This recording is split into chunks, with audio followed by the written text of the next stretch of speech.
الرحيم. يا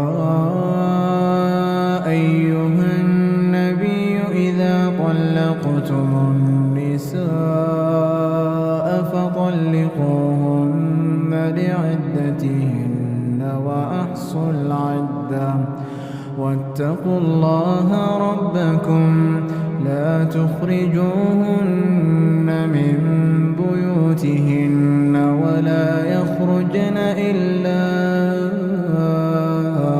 أن يأتين بفاحشة مبينة وتلك حدود الله ومن يتعد حدود الله فقد ظلم نفسه لا تدري لعل الله يحدث بعد ذلك أمرا فإذا بلغن أجلهن فأمسكوهن بمعروف أو فارقوهن بمعروف وأشهدوا ذوي عدل منكم وأقيموا الشهادة لله ذلكم يوعظ به من كان يؤمن بالله واليوم الآخر ومن يتق الله يجعل له مخرجا ويرزقه من حيث لا يحتسب ومن يتوكل على الله فهو حسبه إن الله بالغ أمره قد جعل الله لكل شيء قدرا واللائي يئسن من المحيض من نسائه من الشيطان الرجيم بسم الله الرحمن الرحيم. يا أيها النبي إذا طلقتم النساء فطلقوهن لعدتهن وأحصوا العدة واتقوا الله ربكم لا تخرجوهن من بيوتهن ولا يخرجن إلا أن يأتين بفاحشة مبينة وتلك حدود الله ومن يتعد حدود الله فقد ظلم نفسه لا تدري لعل الله يحدث بعد ذلك أمرا فإذا بلغن أجلهن فأمسكوهن بمعروف أو فارقوهن بمعروف وأشهدوا ذوي عدل منكم وأقيموا الشهادة لله ذلكم يوعظ به من كان يؤمن بالله واليوم الآخر ومن يتق الله يجعل له مخرجا ويرزقه من حيث لا يحتسب ومن يتوكل على الله فهو حسبه إن الله بالغ أمره قد جعل الله لكل شيء قدرا واللائي يئسن من المحيض من نسائكم إن ارتبتم فعدتهن 3 أشهر واللائي لم يحضن وأولاة الأحمال أجلهن أن يضعن حملهن ومن يتق الله يجعل له من أمره يسرا ذلك أمر الله أنزله إليكم ومن يتق الله يكفر عنه سيئاته ويعظم له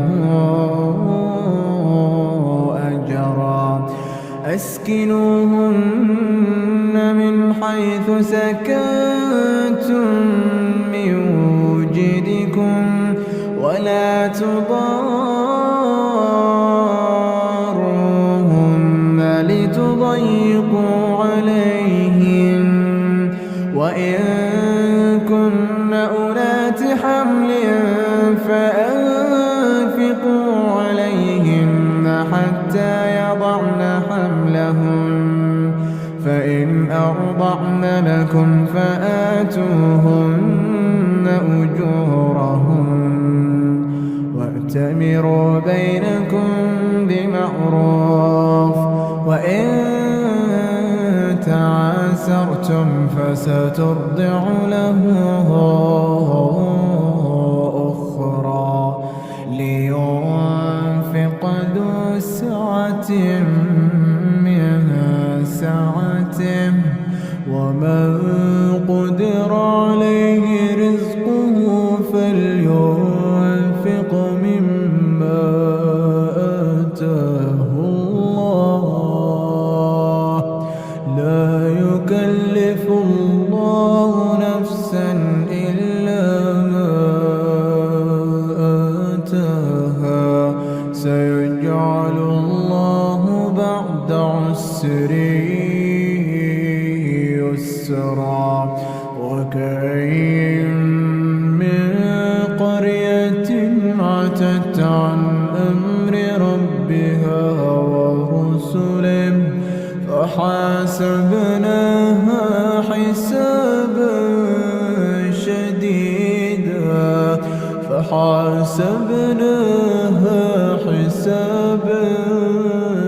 شديدا وعذبناها عذابا نكرا فذاقت وبال أمرها وكان عاقبة أمرها خسرا أعد الله لهم عذابا شديدا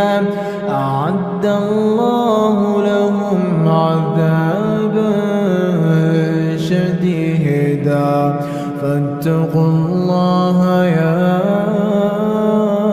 أولي الألباب الذين آمنوا قد أنزل الله إليكم ذكرا رسولا يتلو عليكم آيات الله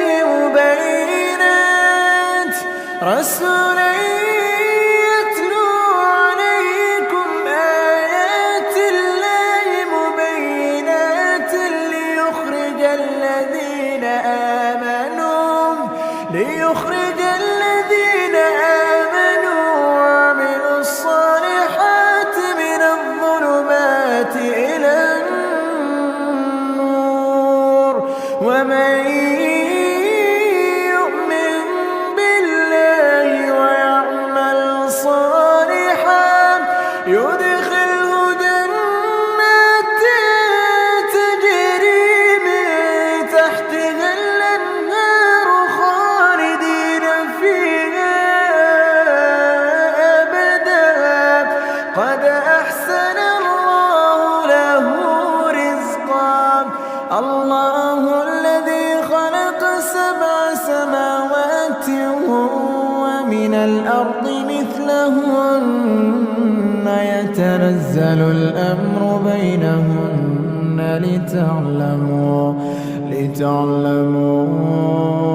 أن الله على كل شيء قدير وأن الله قد أحاط بكل شيء علما.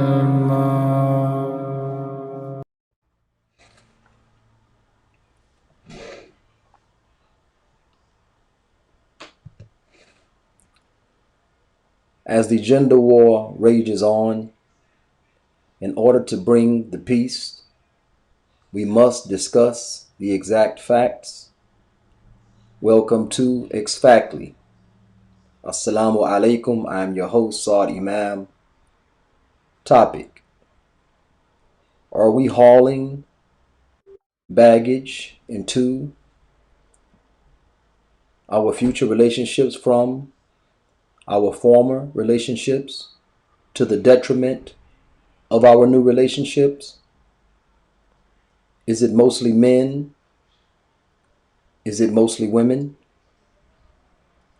If so, is it fair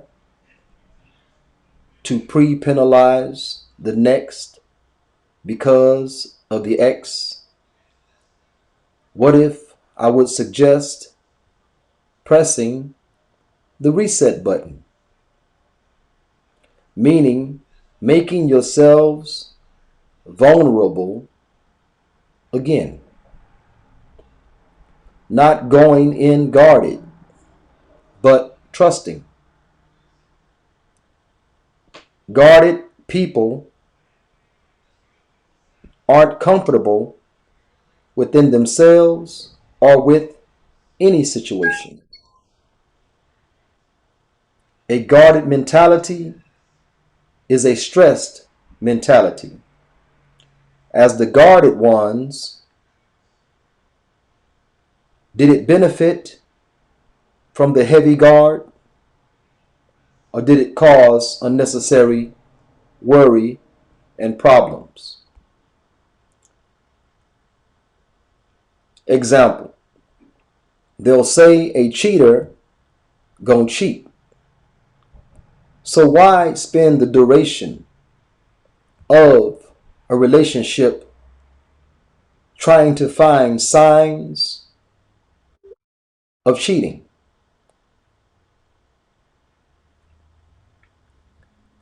All because of the ex. Is that fair to the new person?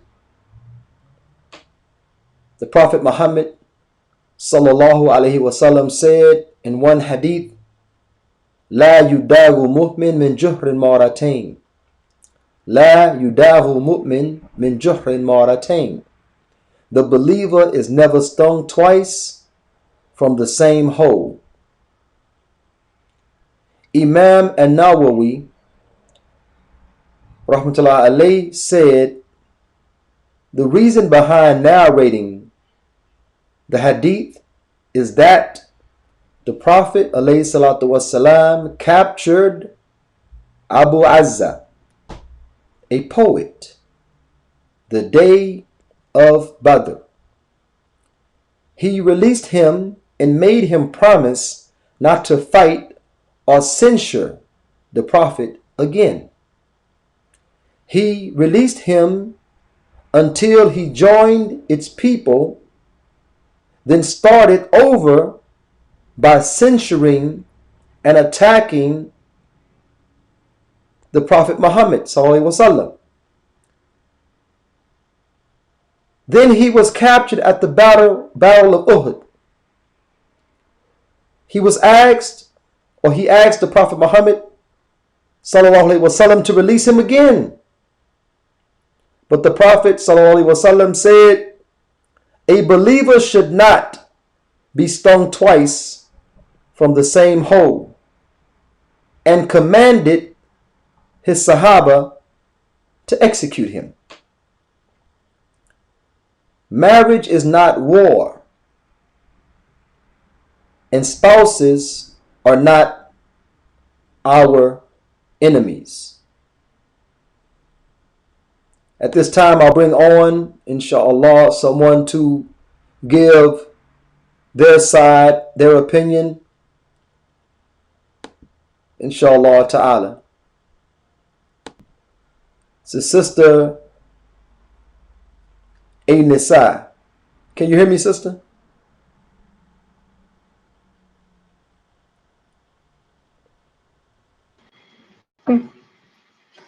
You can hear now? I can hear you. Assalamu alaikum. Can you hear me? Wa alaikum salam wa rahmatullahi wa barakatuh. I can hear you. Can you hear me? You have nothing. It may be just kicking in. You might hear me later. Or you may have to re-click the link, inshallah. You want to try the link again?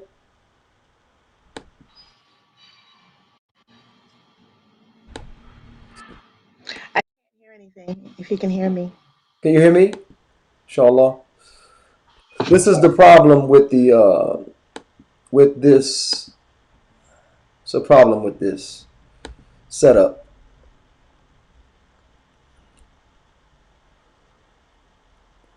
Inshallah. Let me try to. I heard you before. I can't hear you now. Anything? Okay. Well, try to re-click the link. I'll try to bring you back in. Let's do it again. Let's do it again. I can't hear anything. Okay. Restart it? Yeah, restart it. Yes, restart it. Inshallah. I can hear nothing. Let's try. Okay, let me see. What should I do? Okay, click out.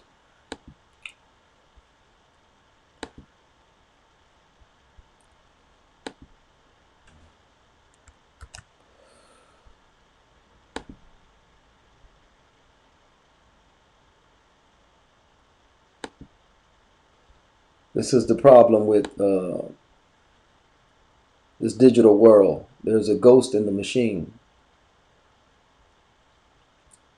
So the sister's going to try to click back in, inshallah ta'ala, and we'll see if we have a better connection. She's in the green room. Can you unmute yourself? Okay, well, she's not quite on yet. Assalamu alaikum wa rahmatullahi wa barakatuh. Can you hear me? Wa alaikum salam. Can you hear me? Okay. The mute. All right, I'm going to have to go through my phone. For some reason, I can't hear you. Okay, well. I have to go through my. Oh, it's going to be a smaller screen. Inshallah. Give me a minute. Inshallah. Okay. I don't know if I'm over talking you or what, but let's see what happens. Let me hang up. So we're working out the quirks, and as soon as these quirks are worked out, then inshallah we will have a fruitful discussion. In the pre-production, the sister was subhanallah, she had quite a bit of energy. She brought quite a bit of energy. So inshallah we will keep that same energy and carry this discussion. So she's going to try to come back in on her phone. Again, the guarded mentality is not one that allows us to proceed amicably with new relationships. This is my opinion. I think that women and men should make themselves vulnerable in order to give life, preserve, and raise the percentage of the next relationship actually working. I had one show that we were supposed to do. I was supposed to do a live, actually, that was titled, "Give Them Enough Rope or Room to Cheat." Now, you may say, well, astaghfirullah, cheating is not from our deen. It is something outside of our deen. It's not something that believers should do, and it is haram. But that's not the point. The point is that you have to give your spouse, man, woman, male, female, you have to give them room to breathe. You have to give them room to breathe. And believe me, if someone is going to cheat on you, you cannot stop them from cheating. The man has to go out and work and earn.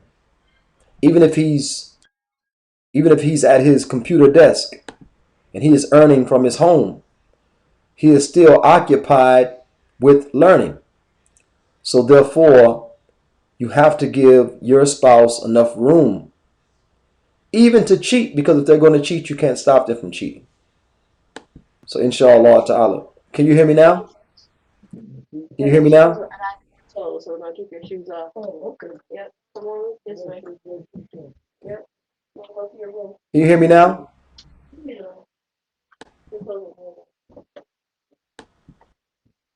Okay, I'm trying to I'm trying to bring you in. This thing is subhanallah. None of these buttons are working. None of these buttons are working for me. Let me see. Let me try camera, add guest. Okay. You still can't hear me? Do you have it on mute? Is it on mute? Let me see. Okay. It says you're in, but I can't bring you in. This is not good. This is not good at all. Subhanallah. So let me see.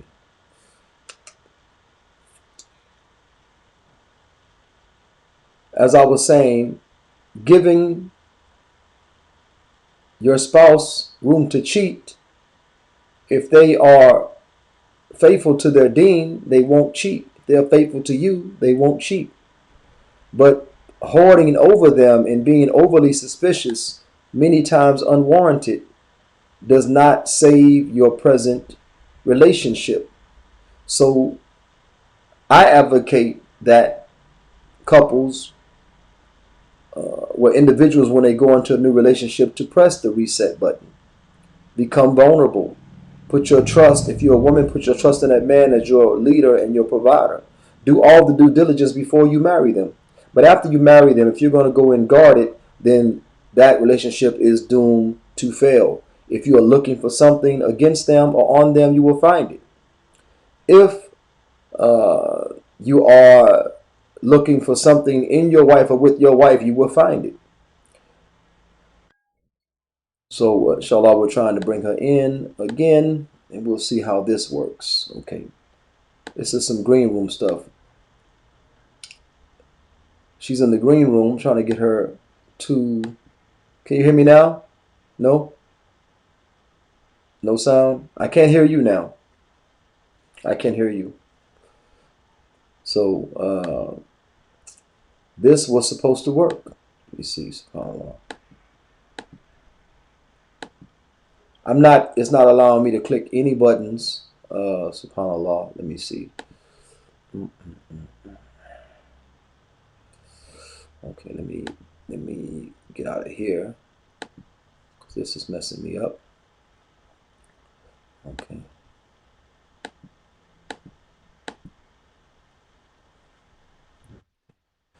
Now, why is that down there? Why is this window down here? I have a whole window down here. This might be the problem. This may be the problem.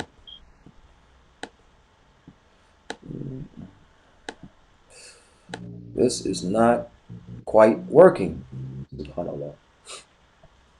Ya Allah. La ilaha illallah. Let me see. I have this window down here for some reason.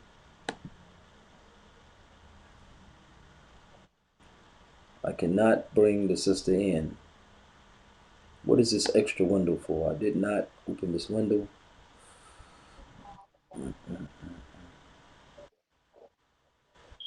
So,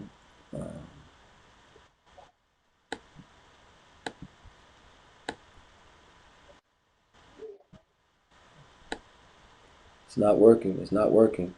Okay. SubhanAllah. Let me see. La ilaha.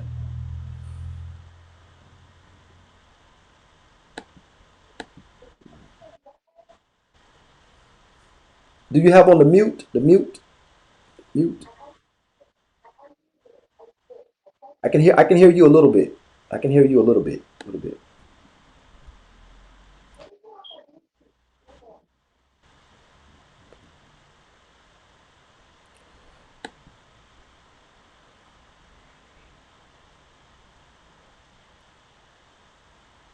Okay, we're trying to work this out.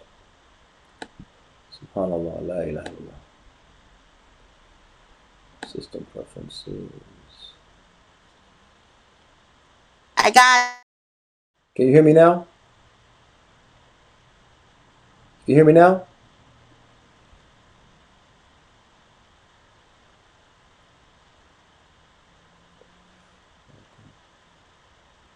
I heard you loud and clear for a second.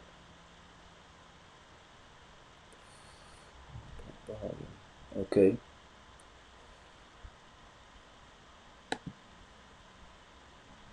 Okay.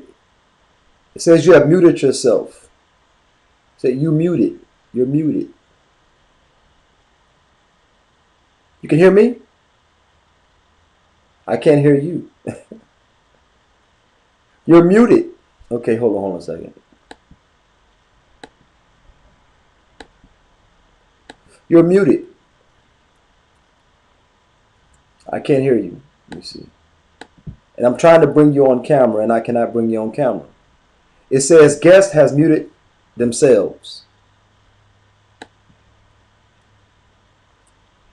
Scene lock. Okay, let me try something else.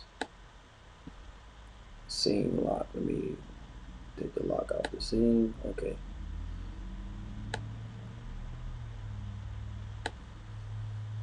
There you go. Okay. I have you here, but I can't hear you. You're muted. You're muted.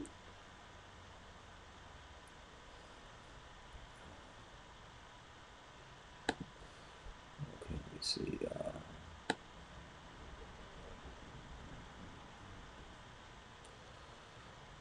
Oh, this is fun. This is real fun right here.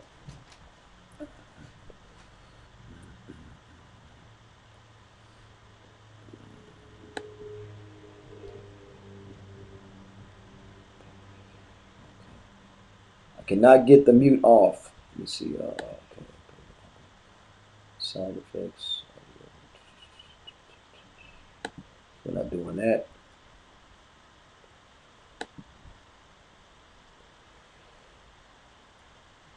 I can't get the audio to work. So, oh, this is not good.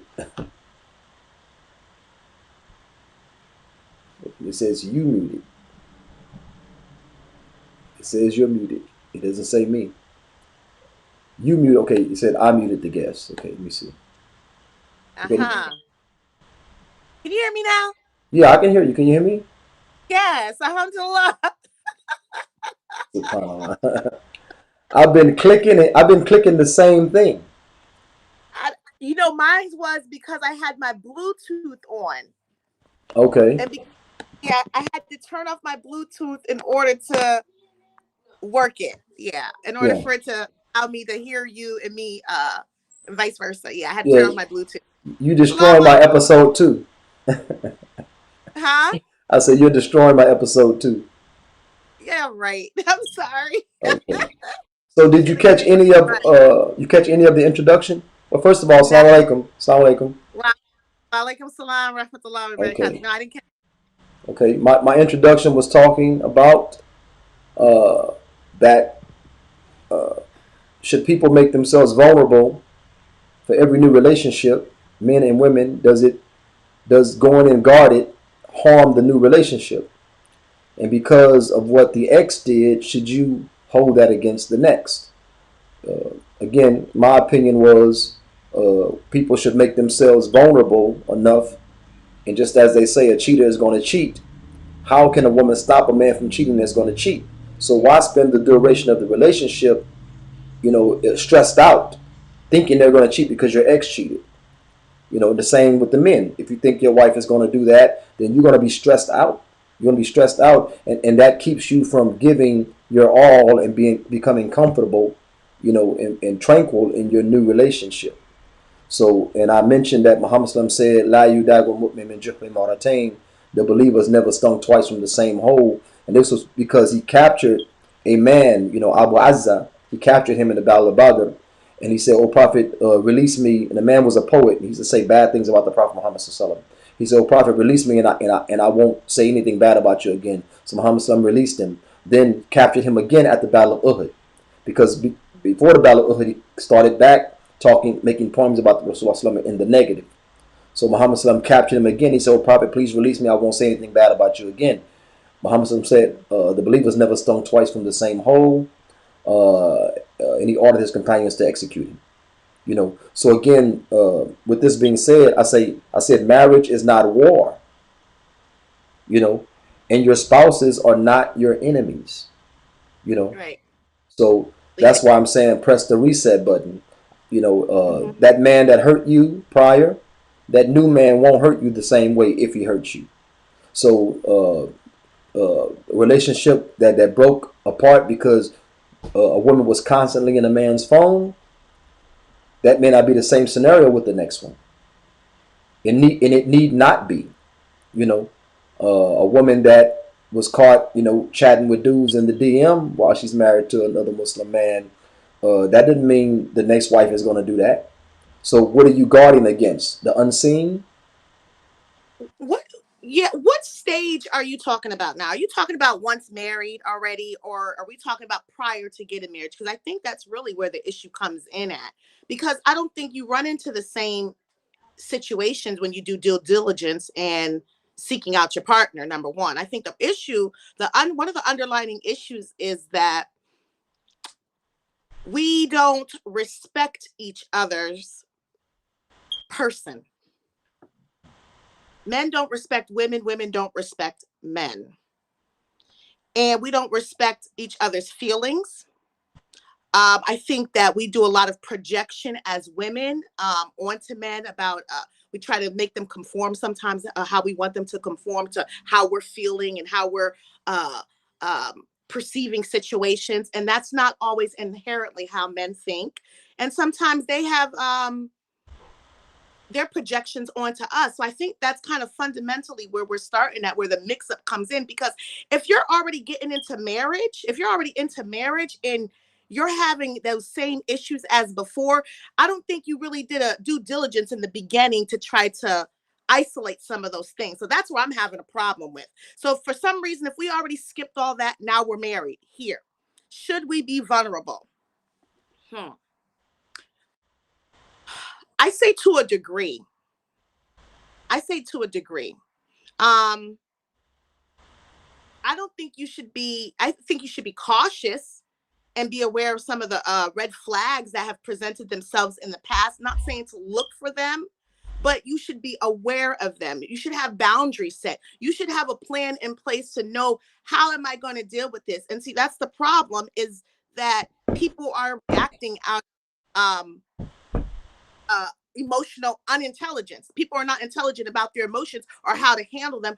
And they're going through a cyclic behavior and repeating the same issues, the same problems, and they're solving them the same way, and nothing's getting solved. And it's causing more breakdown, more division, and more war. So that's kind of where I'm at with it. I don't think you should just be, I think every situation in the past is a preparation for the future. You can take the good of it, or you can take the bad of it. So if you take the bad of it, you're going to take that baggage, and you're going to, like you said, you're going to be looking for the same side. You're going to be looking in a pessimistic view as opposed to an optimistic perception. The due diligence. We talked about due diligence prior. There is only so much due diligence as Muslims you can do. The kuffar are getting together, being engaged for 4 or 5 years. They get married and they still have high rate of divorce. So they could have been married those 4 or 5 years, because they lived as if they were married. They shared bills, they shared residence, all of this. No, that's what I'm saying. They're doing that, and it's still not working. So the Muslim, we don't do that. We don't shack up and things like that to try to get to know a person. Now, what are the three ways Omar radiallahu anh said, how do you know a person? You travel with them, you do business with them, or you live with them. Now, as Muslims, we tend to get married over the internet and through dating apps and things like that. Yes, we're doing that, but we used to marry our neighbors. We used to marry our cousins. We used to marry, from the next town over, and from tribe to tribe in the past. They got tribes today, but the point I'm making is that we used to do that, and we kind of knew each other. So when Allah says marry someone, in case of before divorce, get someone from her side and your side to discuss the matter, because you're not, if you're in that tradition of marrying people that you know, whether it's cousins or neighbors, whatever, you're in that tradition, then you got so many resources to keep it together. But the problem is we marry these strangers. Real life example, you say due diligence. Now, if I use my example, I'm a sucker. I used to fly around with a cape trying to save single sisters with children that have been abandoned and orphans. And it doesn't work. I've heard Kufar say, matter of fact, a Kafir today, I was listening to a show. This Kafir said, if you're going in, like they say, bringing something to the table, right? If you're marrying somebody because you feel sorry for them, you already started off bad. You did. Yeah, I did that. I put my cape in the closet. It's in the closet. I should burn it. Yeah. Really wanting to save somebody. Let's just say you did, you wanted to do an honorable thing. You seen a sister who was out, down and out, on her luck or whatever the case was, and struggling. There's other resources to put in her place to better her as a woman and prepare her to become your wife. Because you're already taking in something broken and then going to turn around and complain about the pieces that are missing when you already took her as a broken vessel. You know what I mean? And just by taking her, you might not just be the magic fix. Men have a nature, women have a nature of wanting to heal and nurture, and y'all want to be Mr. Fix It. You think you can fix everything, but that's not always the case. Going back to due diligence and us not doing performing the way the Kufar, you're right. However, there is a process in place. Mm-hmm. There's a way to get to know somebody's character if we're taking the time to know their character. You got your local imams. You can find out and be around their family. You can spend some months. You don't have to marry quickly. It says if you are pleased with their character and you are pleased with their deen, then marry and do not delay, or else we'll be spreading fitna in the world. But that doesn't that in order to find out what their character is like, you're going to have to take some time and do some investigation. People want that snap back, get fast, get married quick, and microwave marriages, and then they end that way. I know a brother from Morocco. He met. He was introduced to a sister that's Irish. Okay. Mm-hmm. And they met each other. I think it was a Walmart or something. And he asked for the wali information. They were married an hour later. They've been married 30-something years. See, when a person has deen, when two people have deen and they fear Allah Ta'ala, if they already have the attraction, it is sooner to look at somebody and to be attracted to them. That a key word. First of all, they were mature enough. People don't even know. Ask a person, you know what? Ask a person, what do you want? What do you want? To get out the projects. I was kidding. Go ahead. hey, look. I'm sorry. I'm sorry. A lot of people themselves don't know what they want. Then ask them, tell me 3 good things about yourself. Tell me 3 bad things about yourself. If they happen to have something that they name, what have you done about those bad things about yourself? Or the dislikable or undesirable things about yourself? What work have you done in you? Do you realize that my house is the way it is now? If I'm about to have guests, let's say someone says, hey, I'm about an hour away. I want to stop by and talk to you about something. Or stop by and share a meal with you or something like that. What is the first thing I'm going to do? What, you want to straighten up, clean up? Exactly. Even if it's clean, I'm gonna start looking around, make sure I don't have no drawers on the floor, no socks laying around, no diapers, But no, hold on. that's That's wrong. exactly what people do. So if you ask me, if you, I'm gonna give you a real life example. Now people are gonna be mad at me about this. I don't care. Uh, a Palestinian sister who I was uh, trying to get engaged to because I was trying to speak to her wali, but he was a Palestinian man, and in game he had racist tendencies, right? He didn't, whatever racist tendencies, but nevertheless, I don't care about that.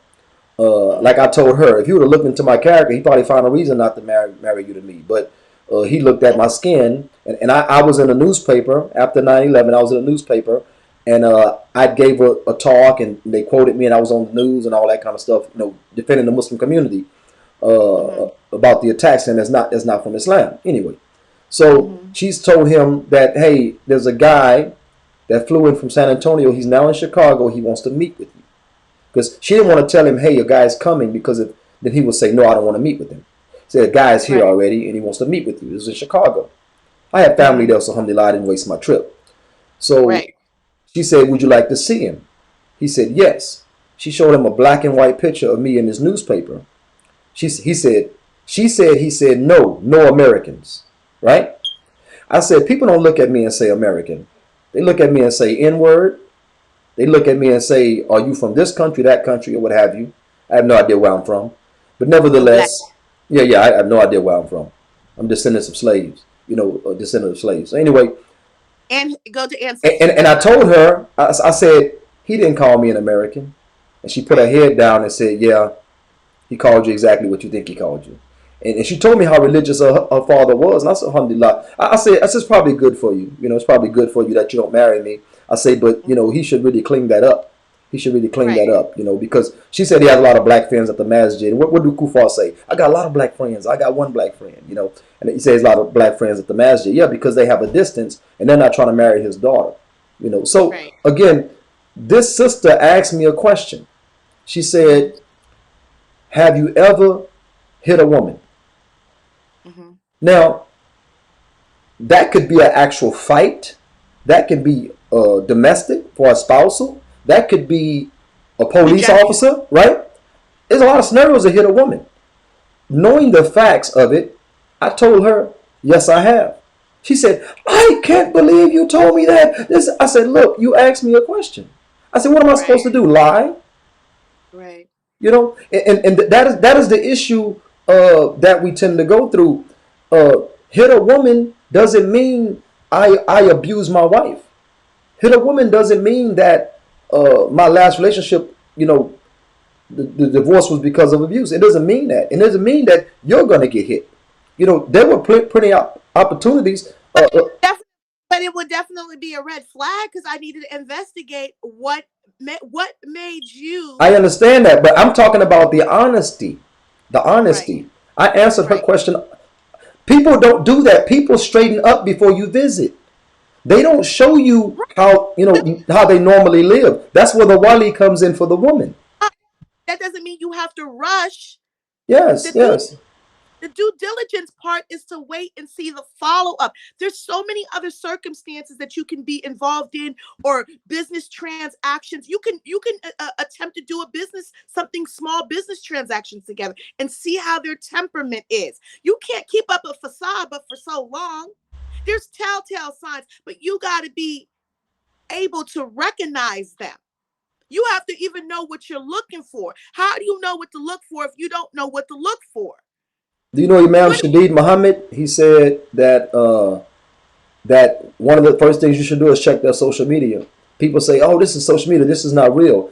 Yes, your real self. The angels are writing. Why would the angels write if social media is not real? So you can be a whole, whatever on social media, but that's not really you. I guess you can be a Christian on social media, but you're really a Muslim, right? So people have alter egos. I might be a little bit more. Yeah, but Islamically, let's talk about Islamically, because Muhammad said, "Whoever has two faces in this life, Allah will raise them with two faces of fire in the next life." So, as Muslims, people can have alter egos, but not as Muslim. As Muslims, you are who you are. You know, if you curse, you're gonna curse. You curse on social media, you curse. You can't say, well, I just curse on social media. You can't do that. You know, it doesn't work like that. You have to maintain one face, and hopefully that face is of belief. But when a person is asking you questions about your past, not everybody's going to be forthcoming. So you can say, investigate. Do you go into spying? Do you go into spying? Why are we digging in the past so much? Why are we Because you said due past? diligence But prior. no, that's not about digging in someone's past. Okay, It's okay, about it's about unveiling their character. okay, okay. How It's do you do that? How would you do that? like I said, either interacting in some kind of small business, more talking. Okay. There's just different ways of basing scenario questions. Let me tell you something. I have about a 99 question. I'm not even playing. That goes over every facet of marriage and questions within them in subcategories that I could have thought of possibly that can come up in marriage or that would affect a marriage or affect us raising children or affect us in business or me working, just to kind of see the mindset of where they're at and see if that's something that's cohesive with what I want to build as well. You know what I mean? If it Okay. meshes. See, the problem is that we meet a lot of good men. I met a lot of good men that came and wanted to marry me and great men. But I said no, because every good man or good woman ain't for you. Mm-hmm. Just because they're good, they don't have to be good for you. And that's where people get it messed up. They see a good man, or I've been asked to go into polygyny several times with great families. And I'm like, yo, they're the bomb. They're doing the bomb. But I didn't fit in a dynamic. You know what I Okay. mean? And you have to realize that I might have meshed with the hubby, but I didn't mesh with the wife as well. You know, I might have meshed with the wife, but then I seen characteristics in the husband that wasn't pleasing to me, but he was just trying to be nice just to get me in, to get me, to get me on board or whatever. You know, you got to see, and you got to see what people are loyal to their motives. People are loyal to their agenda. Now they see me, I hustle, I grind, I get, I do my thing, I take care of my dad. When I start showing the love and affection for my father more socially, it was to make people more aware of how to treat their parents, and I'm not perfect with it, but I strive. And just to try to revive that sooner about taking care of your parents in old age. After that, I had like 30, 40, 70-year-old brothers trying to holler at me. Like, you know what I mean? There's motive. People are true to their motive. So, like I said, every good person doesn't necessarily have to be good for you or you good for them. Sometimes you just got to let people go on and be good for someone else, and stop trying to hog up everything. Because that's when you mess it up. You don't give time to do due diligence and see if your characters mesh, to see if your personalities mesh, to see if your dreams and goals and ambitions mesh. If a woman is, I'm in the medical field. I'm trying to get something else started over here. I'm doing a little boutique on the side. If my husband is on another project, or my potential, let me say that, it wants to start up something, he's onto something different. And I can't give him that 110% backing.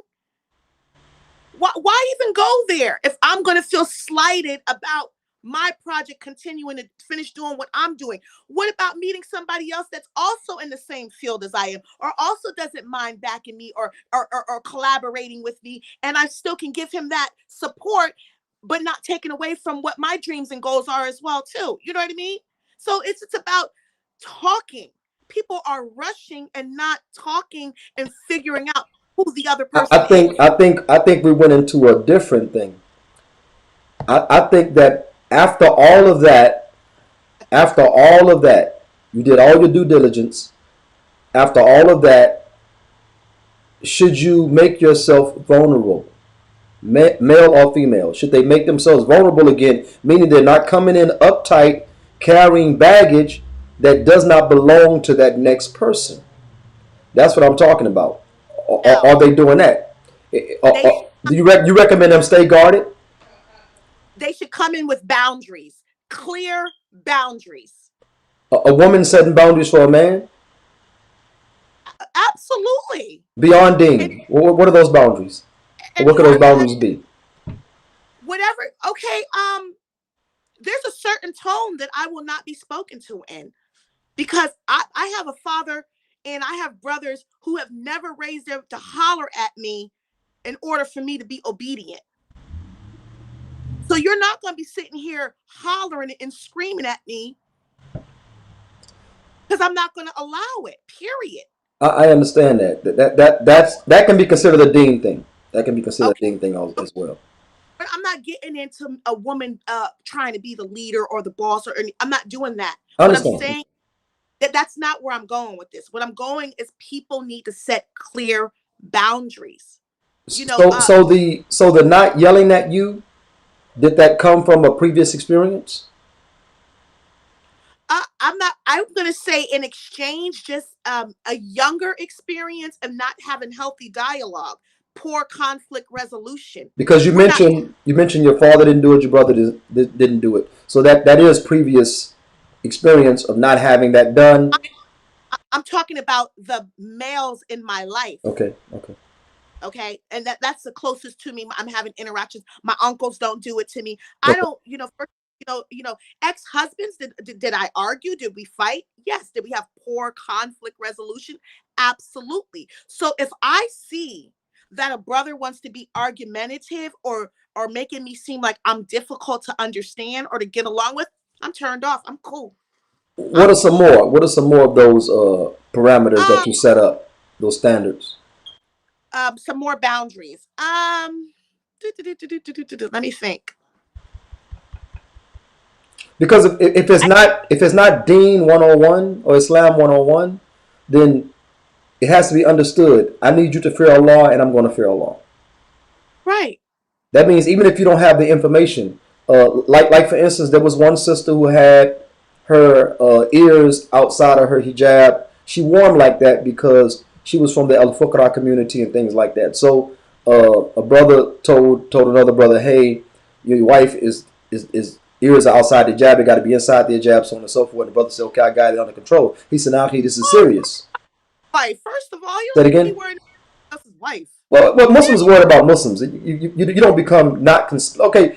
If he saw the brother's wife being harmed, could he say, "I'm not worried about her"? Being harmed, but okay, why don't you lower your gaze and get your eyes off her ears? No. The fact is, the ears are out. Before you can lower your gaze, you have to see it. Okay. The first look is allowed. The second one is haram, and also the look has to be something of ill intent and lustful. You know what I'm saying? If I'm a doctor and a woman says, "Hey, my arm is hurt," if I'm looking at her arm or her leg, whatever, with intent, that's different than looking at it in order to heal. Muhammad said there's no shame in medicine or in healing. So the point I'm making is that if a man sees a haram, Muhammad said, "Man yara," whoever sees, man yara munkarin, whoever sees a munkar, a wrong, let them try to change it with their hands. If they cannot, let them speak out. If they cannot, then hate it in their heart. With that, like a yaraful iman, adaful iman, and that is the weakest of faith. So again, you have to witness it, and telling a man to lower his gaze when he sees something wrong, that doesn't solve the wrong. So I'm saying that the ears were out. The brother was correct in saying, "Hey, yahi, the ears have to be covered." And he's telling the man. He's not telling the woman. He's telling the man, the husband. So you can't say he shouldn't be worried about the wife. So is the ears part of the face? Some people. Muhammad said in the hadith, the ears are not part of the face. Oh, okay. That's actually in hadith. So but the issue was she had her ears out, but the brother already had the understanding with his wife that if I find something Quran and Sunnah, then you will follow that. If you find something, I will follow that because we both gonna fear Allah. So the brother was about to have that conversation with her. But the other brother jumped in prior. He said, "Hey, I got this under control," And sometimes you have to set that up because not everybody comes into the relationship, man or woman, with enough knowledge to live Islam smoothly. They come in and they learn that, I'm standing in the prayer wrong. I joined the prayer wrong. I did this wrong. I did that wrong. And you learn just by living and by studying at the same time in application. So I'm saying, like, if it's not Deen 101. This is what I'm saying as far as the expectations, because if it's Deen 101, we should say something outside of Deen. Like for instance, yelling. Sometimes people yell. So if you say, well, that's not something that I want, then make sure that man knows that that's not what you want.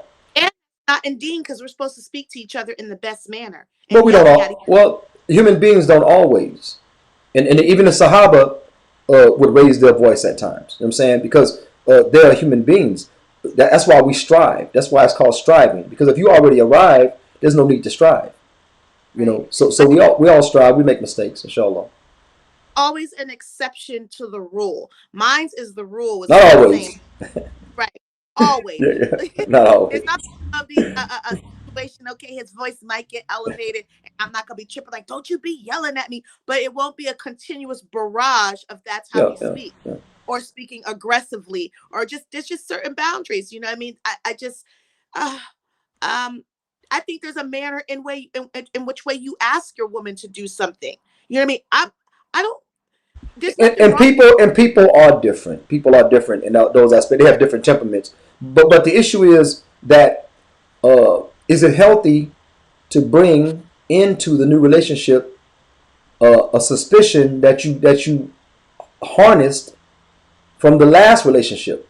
No, that's not fair. It's not fair to anybody to do that.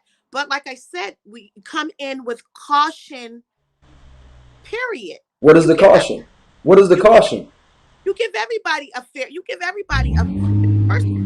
Check this Just out. Check this out. I don't go in any woman's phone. I don't you go in should. any woman's phone. Uh, I, I don't think that should be. That's. I don't think nobody should go on each other's phone for no. what. Okay, If you okay, okay. I understand that, but I don't go in each other people's phone. It's not because I totally trust that person. But you know what? The phone contains things of other people's business that I'm not privy to. you You look for know, something, I hide. don't want to read a conversation between my wife and her friend. Right. I don't want to know nothing about her friend. I'm saying I Right. really don't. You know, Right. I don't want to know about her hygiene. I don't want to know about her what she did last summer. I don't want to know about none of that. You know, and I stay out of that. Okay, in my phone, I have a lot of confidential information. People that may text me about this issue or text me about that issue or confide in me about this thing, and Mm-hmm. nobody else should see that. If you feel Mm-hmm. like you have to see that in order to trust me, then you need to move on. You know, you need to move on because Ready to throw the talent. That's not. This is what my problem is. That's my problem. Yeah, it was at the height of at the height of something going wrong or a breakdown. We well you need to go ahead on or I'm done or talak. People play around with that too easily. Where this is when the breakdown is where the re-educate. You're supposed to be leaders. no. Women. So a brother, a brother tells me from his own mouth. He says, "I have AIDS." So brother's a new brother to the community, right?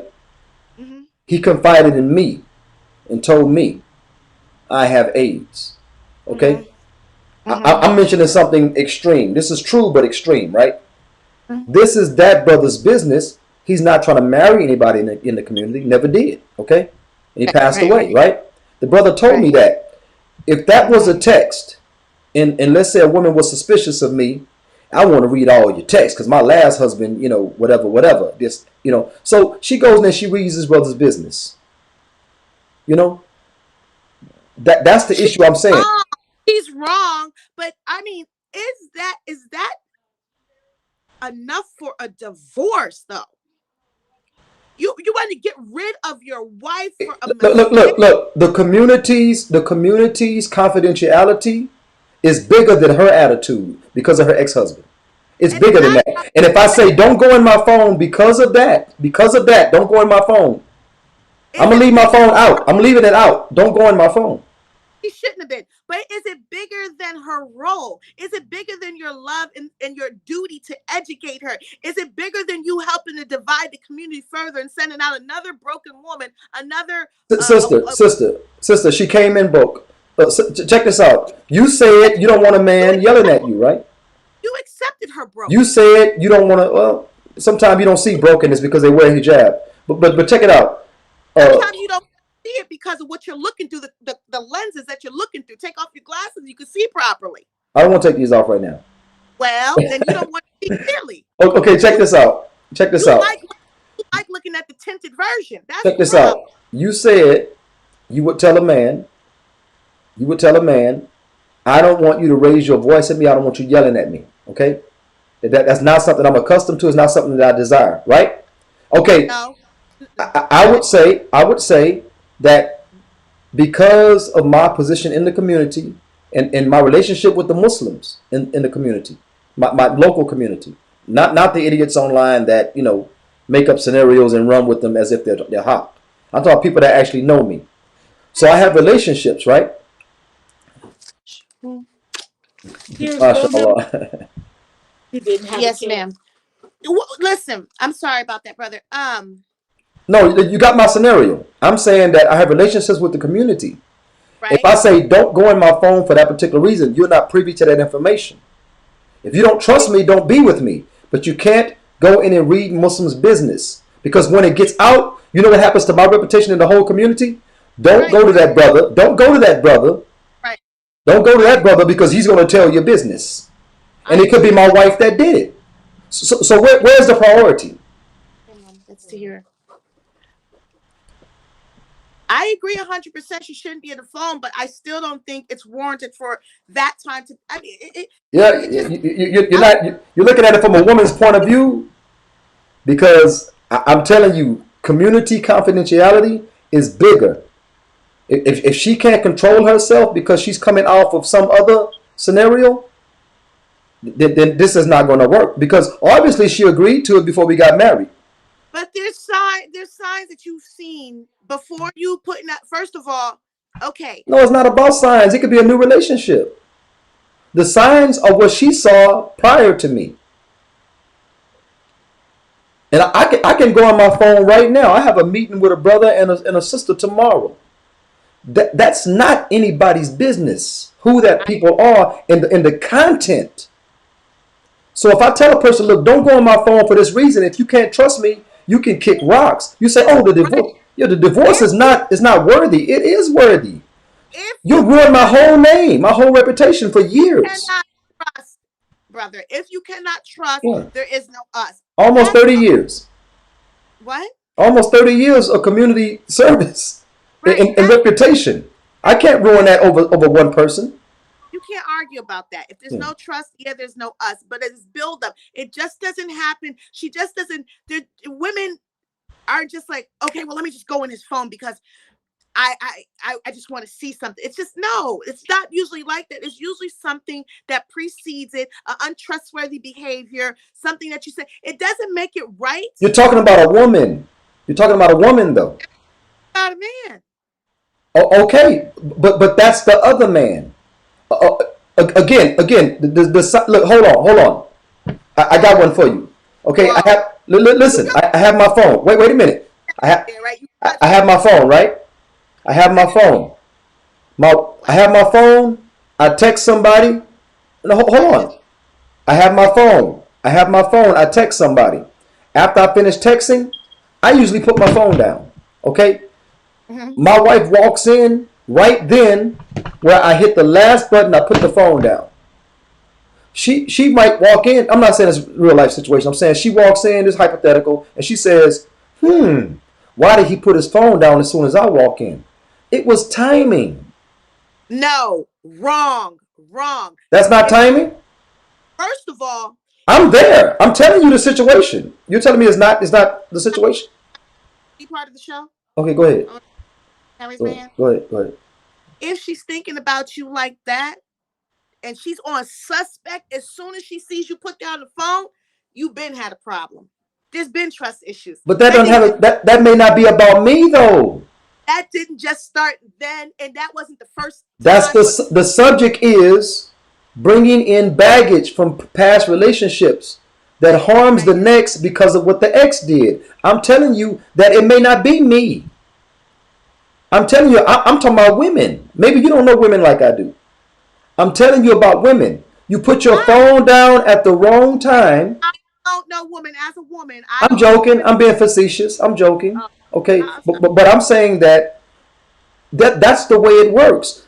The last man put the phone down at the wrong time. So now let's say we just finished our honeymoon. Okay, we finished our honeymoon. Woke up the next morning. She comes in finna tell me about the breakfast, and I put my phone down at the wrong time. That's going to bring back old memories.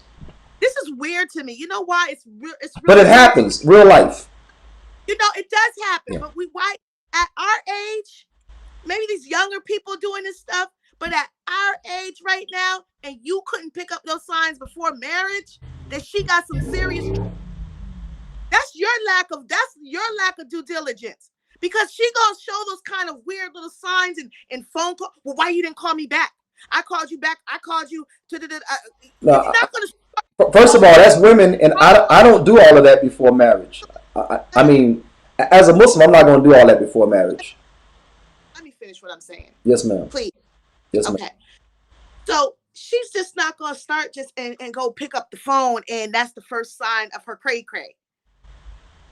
Because y'all so infatuated and want to get to wherever point you want to get married, you know, that you don't want to, we bypass over the things. When we want somebody and we see all the ooey gooey stuff in them, and that, you know, we want to get to the honeymoon phase or whatever, we tend to let the things that really trigger us or really are signs, we tend to skip over those things. And those are things we need to be paying attention to and investigating more.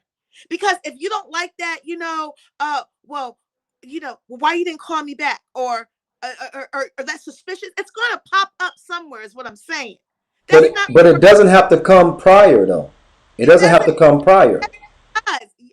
There's no way. People tend to act different when they get comfortable. Hey, homie, there's no way. If you're not doing, if you don't know what to look for. You just a baby. I've been living this. I'm telling you. To look for. I could be a baby, but babies teach younger people teach adults. You know what I mean? Okay. It takes a leader to be a good follower in order to be a leader too. So at some point we all got to follow at some point, but at the same, and we all can learn. You learn a lot from the babes. Okay. But what I'm saying is, in age, you know, it's experience too. Before I go to the comments, let me make a statement. I can't see anything. Okay, I can see them. Before I go to the comment, I'll read them to you. Okay. A man. You mentioned a man like to be fixers. That's what men are. Men are fixers. Men build countries. Okay, the infrastructure of every country is built by a man. There's no woman. There's no Amazonia where women built structure. Okay, men build structure. So men are indeed fixers. Men are also leaders. Men feel like they can pull somebody from behind a dumpster and make her a queen. And if a king met a woman behind a dumpster, she becomes a queen. If a queen inherits queenship from her father, every man she married won't be a king. No man she married will be a king. Her offspring can become a king. These are the rules. So this is what I'm saying. Men are leaders. Women tend to also think they can fix men. Some women won't marry a man unless that man has a plan, or they have a plan for that man, or that man has potential to do what?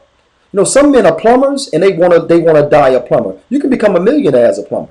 You know what I'm saying? You can become a millionaire as an electrician. You can become a millionaire as a carpenter. It's actually real life, because I'm all of that. I'm an electrician, carpenter, and I'm a plumber. Okay? You can become a millionaire like that. I can build a house. I can build a whole house. Yeah. So the point I'm making is this: but I don't want to be a millionaire. I mean, I don't strive for it. You know, as long as my kids are taken care of, my wife's taken care of, I'm good. You know what I'm saying? But nevertheless, here's the issue. That's the man's role. So yes, men have that mentality. I'm telling you that me, myself, and other Muslim brothers have met women that were not Muslim, gave them dawah, sent them to the masjid, was there to give them books, so on and so forth. The women became Muslim. Sometimes the marriage happened first, then the women became Muslim, like so easy. Then you come across... Pause. For what reason?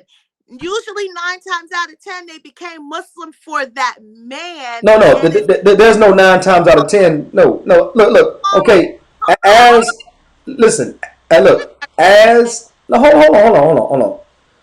I need something to get to speak or something. No, hold on. I'm gonna give you time to speak. But the statement you made was a false statement. You said that 9 times out of 10. When they marry like that, when women coming through the deen through their husband. And when Muslim men go out and meet these non-believing women, and then they take their shahada, alhamdulillah, and become Muslim, and that marriage doesn't work, that hijab comes off, and they go right back to their You said 9 times out of 10. Al-Nisa's figures from what I'm seeing. Is that where you're from, or is that the world? Is that the world? Let's take a poll. Let's take a poll. Because a lot of men become Muslim because of friendships. Women become Muslim because of friendships and marriage. I'm saying men become Muslims because they want to marry a particular sister. They actually do. This happened in the time of Rasul Muhammad Sallam, and it happens today. But the exception to the rule, that's not normally. No, we're not talking about exception. Allah allowed a Muslim man to marry a Jew or Christian woman because the man is the leader, and women tend to be malleable into what the husband is on. This is good natural women do that. Women today are on their own independent legs, and therefore it's hard for a man to deal with them because it's almost like man another man sometimes. What was the condition of these women that were permissible to marry? We're not going to go into that on this particular show, but it's really easy. It's easy if you listen to the opinion of Omar radiallahu an and the Sahaba radiallahu an. It was easy because the Sahaba married non-Muslims. I'm saying so. Were they virgin, untouched, believing? No. They were not virgins. There's no evidence for virgins. There's no evidence for it. There's no evidence for it. Allah says musanat. Musanat comes from the word husn, which means a fortress. But we'll get into that. We'll get into that another time. You didn't allow me my point. Women that marry brothers, they come to their husbands, and that marriage doesn't work out. Majority of them leave. You said 9 out of 10. That is high. That's how I feel. Let me be fair. I have actual facts that I know of from eyewitnessing that 9 out of 10 is incorrect. Let's say, okay, I'm willing to come down. I'm willing to say 7. No. I'm talking about reality, not come down. I'm talking about start on the reality and end on the reality. I'm saying it to make it drastic. You're pinpointing me to factual numbers that I don't have. That I'm admitting numbers. Those are your numbers, though. Those are your numbers. But they are representing what they represent for me, if I may. Represent for me that it's high. You realize that's a woman's nature, right? What? A woman's nature is to be malleable. The modern day woman is coarse. But that's okay. But you know where it's wrong on the brothers? Because you're not doing your due diligence in teaching and leading them. You're not doing anything but. Well, I don't know those brothers. The company I keep are not like that. I don't know those brothers. And if I find those brothers, I'll talk to those brothers. But I'm telling you, that's not brothers. That is anecdotal. Well, the brothers that claim to be Muslim that are doing these things are doing a disservice to those women and to this ummah. I don't know if I'm going to heaven. So you're talking to the wrong person. But let me get to the comments, inshallah. Brother Isam Muhammad said, "Walaikum salam, brother Isam Muhammad." He said, "Assalamu alaikum." Okay. Brother Isam Muhammad said, "Maybe I'm wrong, but I think a lot of people only know how to function in bad relationships." That could be true. That can be true. That can be true. Okay. Emotional. If I can elaborate. People function in dysfunctions. You know why? Because they haven't had, they're used to it. A good representation of what a healthy family looks like, what a healthy marriage looks like. And they're coming in with their own broken pieces, environment shape. Single moms. Huh? Single moms.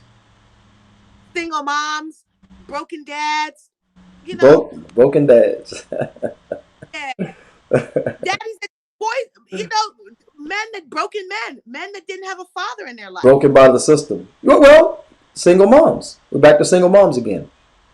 Because more than likely the Calvin system gives them to the mom. That's not what Islam says, but that's what the Calvin system does. So therefore the cycle is there. You blame it on the men who came from single moms who a lot of times cause that child to be fatherless. And then there's a strong media. I'm a representative of that. My mom caused me to be fatherless. My mom did that.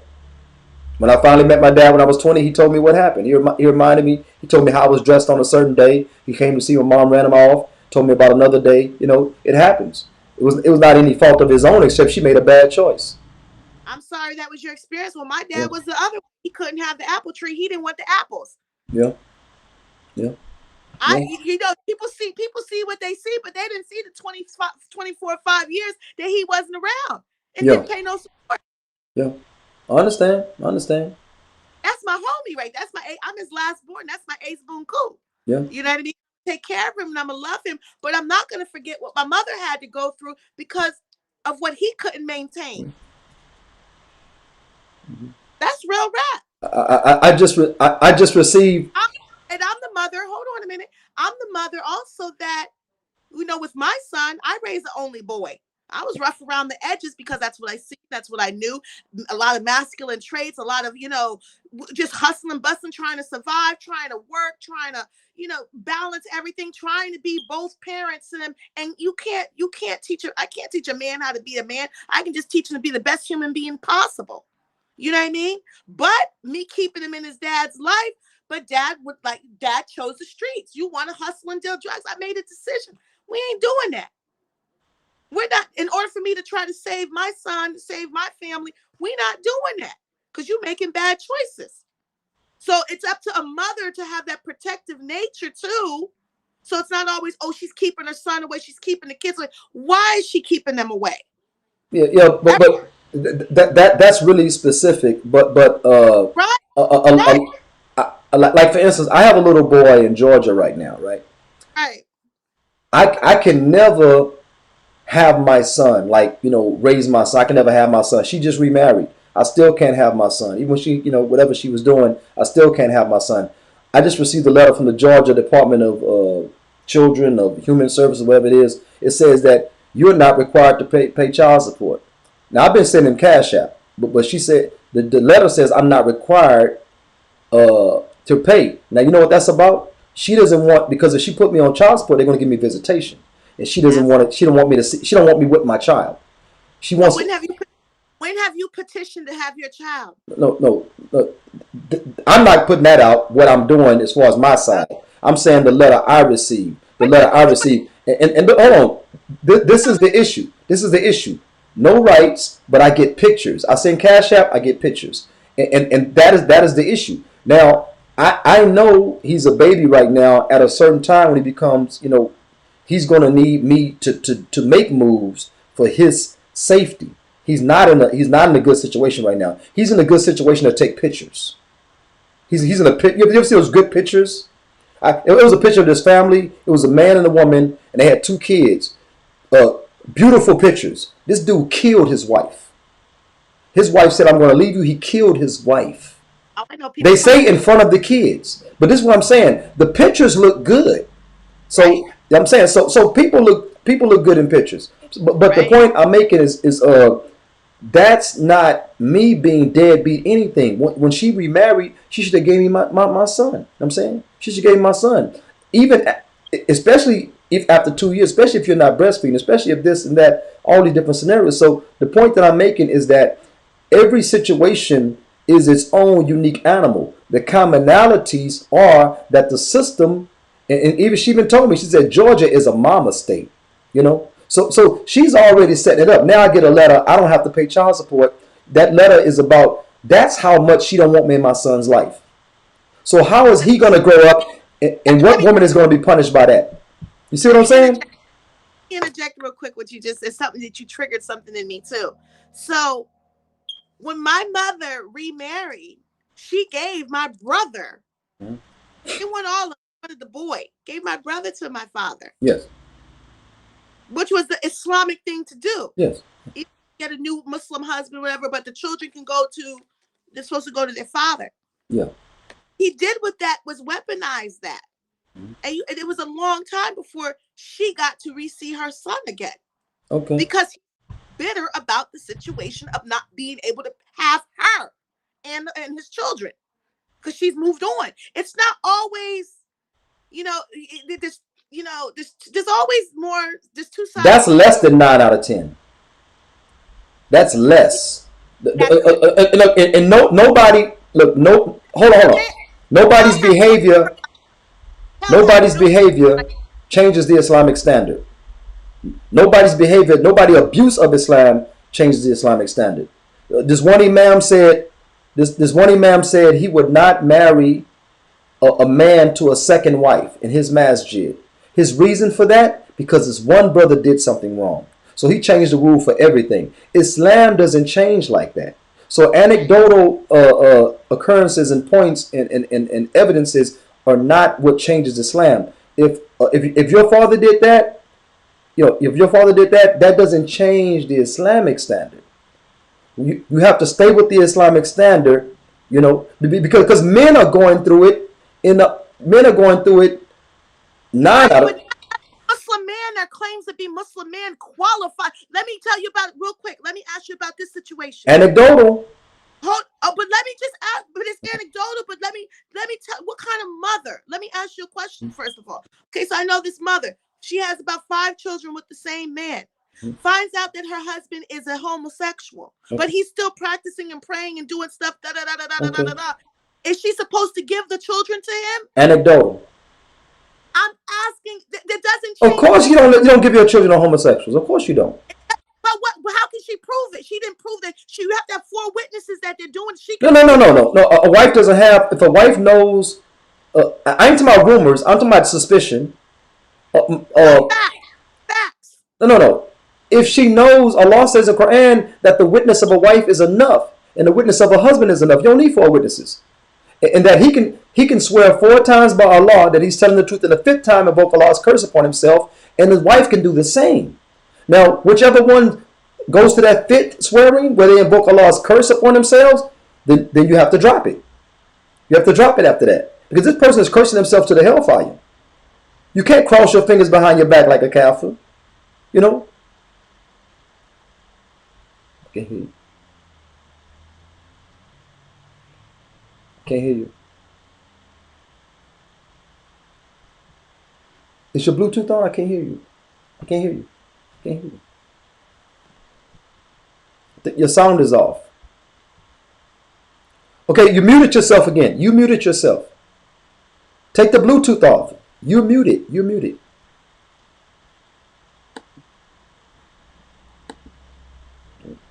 the get. You're muted. Oh, okay. What? Go out and come back in. Yeah, she's going to go out and come back in. Okay. Isa, Muhammad, I'm going to read your other 2 comments, inshallah ta'ala, as soon as the sister gets back, inshallah ta'ala. As soon as she gets back. Somebody called her and it bumped her out.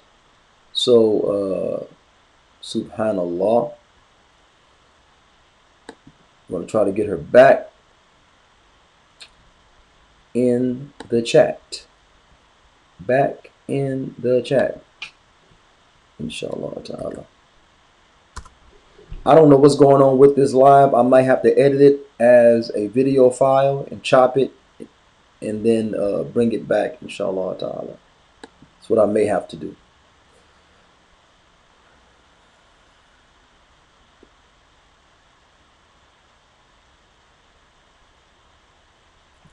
So alhamdulillah, the conversation is fruitful. I'm trying to keep it focused on, should a person press the reset button? It seems that the sister is of the opinion that yes, press the reset button. Don't hold the past relationship against the new man, but watch the signs. See, that still sounds like the person is being guarded. That still sounds like the person is, that person is bringing in baggage. That's not pressing the reset button. I am going to remain. I'm going to remain vulnerable because I'm not spying on anyone. I'm not going to spy on anyone. I'm not going to be going through people's phones. I don't have time for that. I don't have time for that energy. My time will be spent living my best life. That's going to be me. Subhanallah. La ilaha illallah. Okay, she's back. Stop being so popular. Getting phone calls in the middle of the. So let me finish the comments from Brother Isa. Brother Isa Muhammad said, a good relationship makes some people uncomfortable. Okay. I've witnessed that. I've heard people say this. Women say that it was going too well. Yeah. They got suspicious because it was going too well. Now, what was that? That was about the ex, not the next. No, it wasn't. What was that about? It was about not knowing. It was about not knowing how to feel good, and be treated good. It was not being used to love, not being used to yeah, Ma, I'm sorry. I'm going home now. She's gonna take. Inshallah. And, come on, give me a hug. I'm sorry, y'all. It's my mama. No problem, no problem. Up at 8 Okay. o'clock because my phone is late. I love you too. Thank you. You're welcome. You have fun? Yes. Yes. Inshallah. You gonna come back tomorrow? That worked out fine. Oh, tomorrow I got 3 or 4 visits. Okay. Inshallah. All right. So maybe the next day we'll do something. Yeah. All right. Love you. Assalamu alaikum. Love you too. All right. Thank you, sister, for taking her. I'm sorry. Oh, no problem. No problem. Mom said, Assalamu alaikum, she said. Wa alaikum salam. Wa alaikum salam wa rahmatullah. Okay, so yeah, it's usually because she's not used to being loved. When you're not used to something, you know. You're proving my point. Huh? That came from previous. Okay. You proved my point. Okay. Now, who's more likely to bring in baggage, men or women? Women. Yeah. We carry more. Yeah. We carry more. We carry more because we are left with more. You can't hear me? I can hear you. I'm saying it's mental. It's mental. Ask her up front, please. They're in your car, right? Inshallah. Okay. Ask the sister. She'll go get them. All right. No, not just necessarily. When we get left, men move on quicker. Men transition quicker. Women are left to carry more of the load. More of the. Men can have 4. What? Men can have 4. Yeah. A lot of times when they say men move on, a man can have 4. Right. So it's a whole different scenario. So why would you have more baggage? You have more resources to let go of your baggage. We're there to carry. We carry our emotions in our gut. Okay. You know, that's the core of where we carry all of our emotions and our feelings. So we carry a lot. You know, so yeah, I'm not gonna sit here and say that I don't think. Yeah, we bring more baggage to it when we bring it, when we don't have to unload it. No, when we don't unload it, yeah, we do. Brother Isa Muhammad said, an independent woman means a lonely woman. Well, I posted a quote from Kevin Samuels. I have a lot of issues with him because I'm Muslim, you know. But like I said, if he says something that's true, statistically, then you go with it. But he's talking about Kafir life. He's not talking about Muslim life. But the Muslims are following the ways of the kuffar, so therefore it starts to affect us. Now, a lot of these women, they say they try to put themselves in a position of independence. Then they say, now I'm gonna get a man, you know, and then they can't find a man, and they think that that's the men's fault. Oh, I can tell you why for that. Okay, explain. Because we're used to not meeting men of good quality leadership. Why do you think we? You think they want leadership? They're independent. What independent woman wants leadership? That's an oxymoron.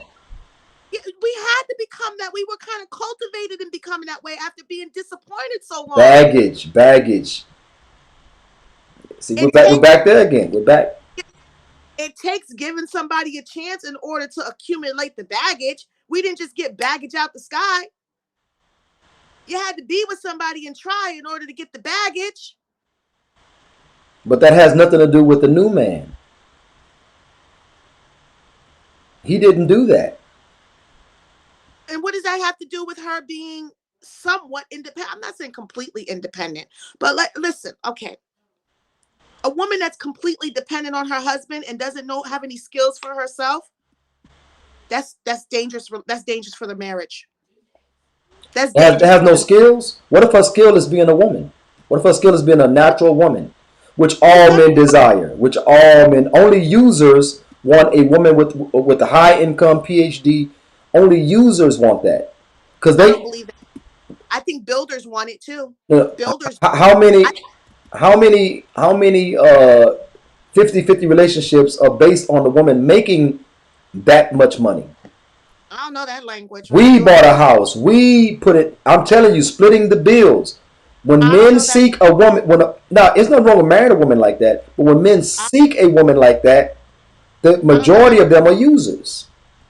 Majority of I them are don't. users. I'm done doing that. I don't do that language. Oh, you would do it.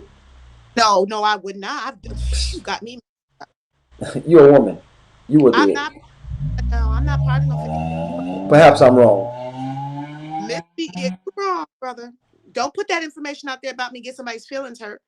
Okay. Well, Isa Muhammad said the word independent literally means isolation. I don't think it's healthy to be. I think it's healthy if you have to be, but not because you're striving to be. I'm independent right now because I have to be. But men don't desire that. That's just Men a brother who desire vulnerability. uh, no, I got no. I you know what? That brother was inquiring about me. Who was an engineer and doing very well and was Okay. pushing. I want you to continue to go to school, continue to do what you're Yeah, it's doing, gonna keep you busy. That's good.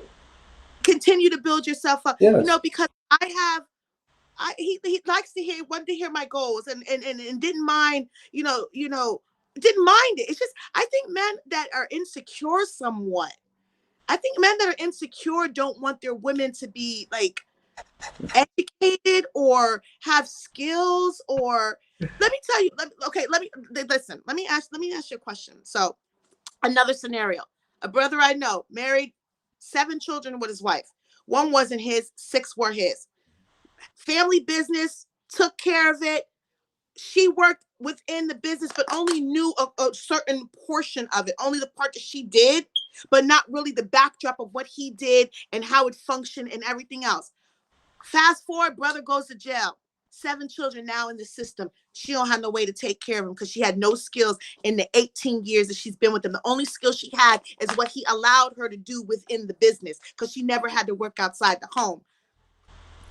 Okay, No, but hold no, on. I don't recommend that for any woman. Hold on. Even How many times does that happen?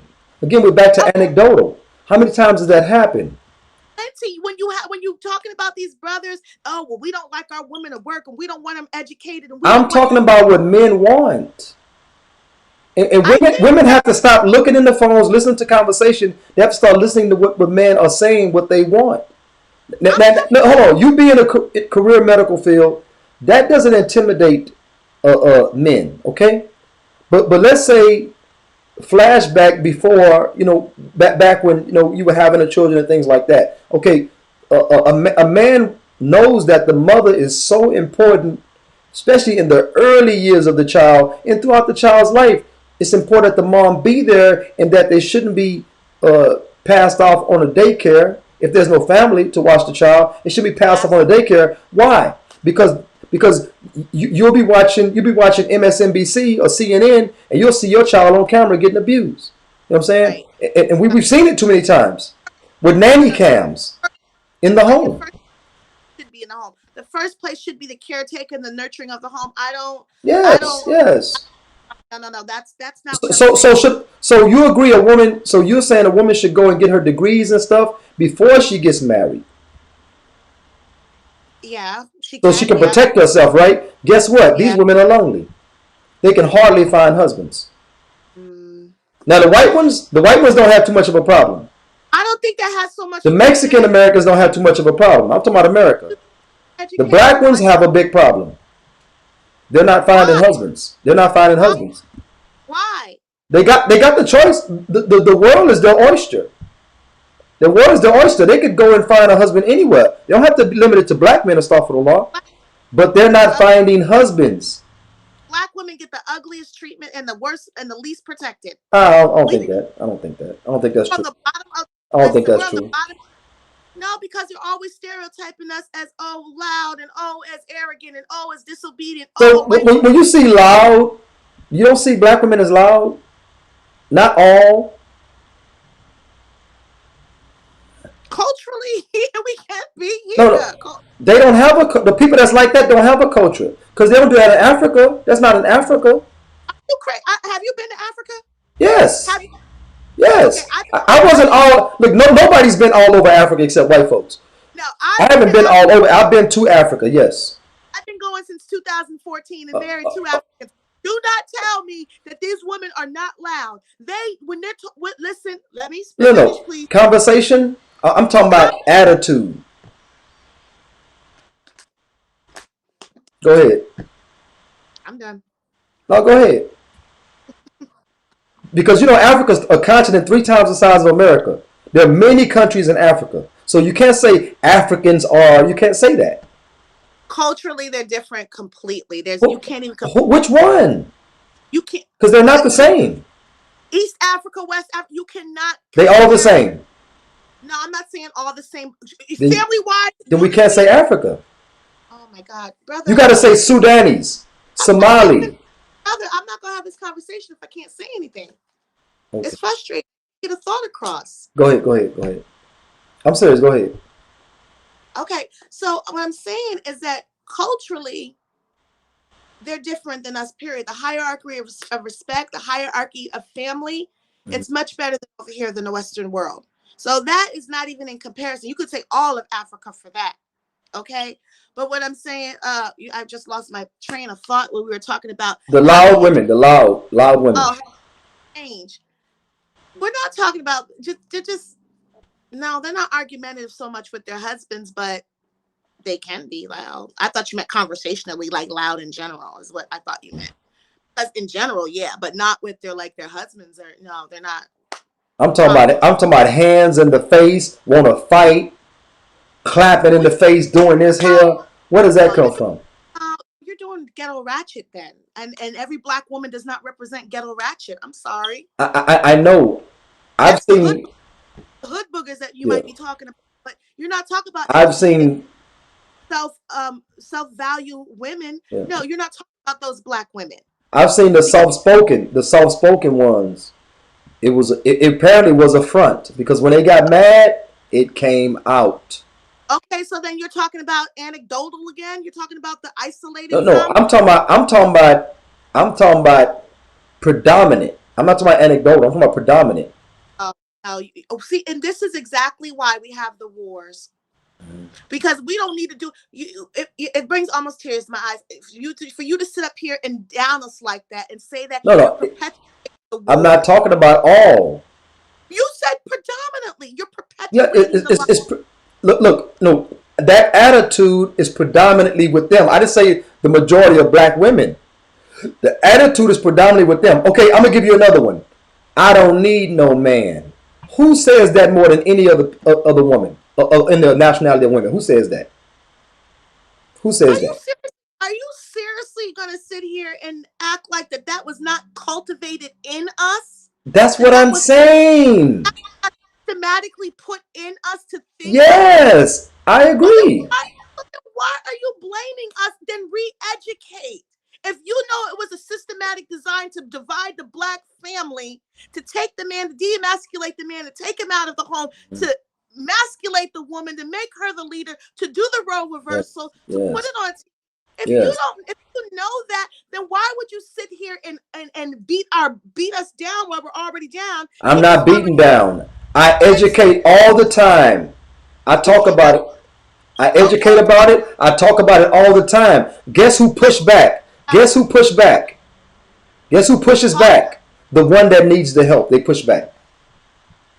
Why? They push back. Because it's the manner in which the way your deliverance is, just like right now. Have you heard me? Have you heard me? Yeah, I'm listening to you, brother. No. You're not hearing me talk to a person that needs. Do you need it? Do you need it? Yes. Period. Okay, you need it. Then I need every education that's going to help uplift me as a black woman, help me uplift the other black women. No, what you're telling me now is predominantly look what you see, and and it's perpetuate. It's the deliverance. It's how you're saying it. Mm-hmm. It's in a derogatory fashion. It doesn't sound like it's coming from a place of concern. Okay. And that's First of that's all, this is not one of my sessions. It's not one of my therapy sessions when I'm dealing with the effects of slavery. I've talked okay. about that. I've talked about that many a times. The problem is that those that need to hear it push Yes. back. You can't bring it to them sweet. The defense goes up and they're not trying to hear it. But you do it for them light bright counterparts. You change up your whole tone for them. No, no, no, no. I'm talking about the therapy, the discussion. You I can don't bring have it. this discussion with white women. You can bring it up in a pleasant manner, in a way that we can receive it in a holistic Who is way. more pleasant than the Rasul Muhammad Sallallahu? Who is more pleasant than him? Na'am, sallallahu alayhi Okay, wasallam. didn't they try to kill him? Didn't they speak ill of him, men and women?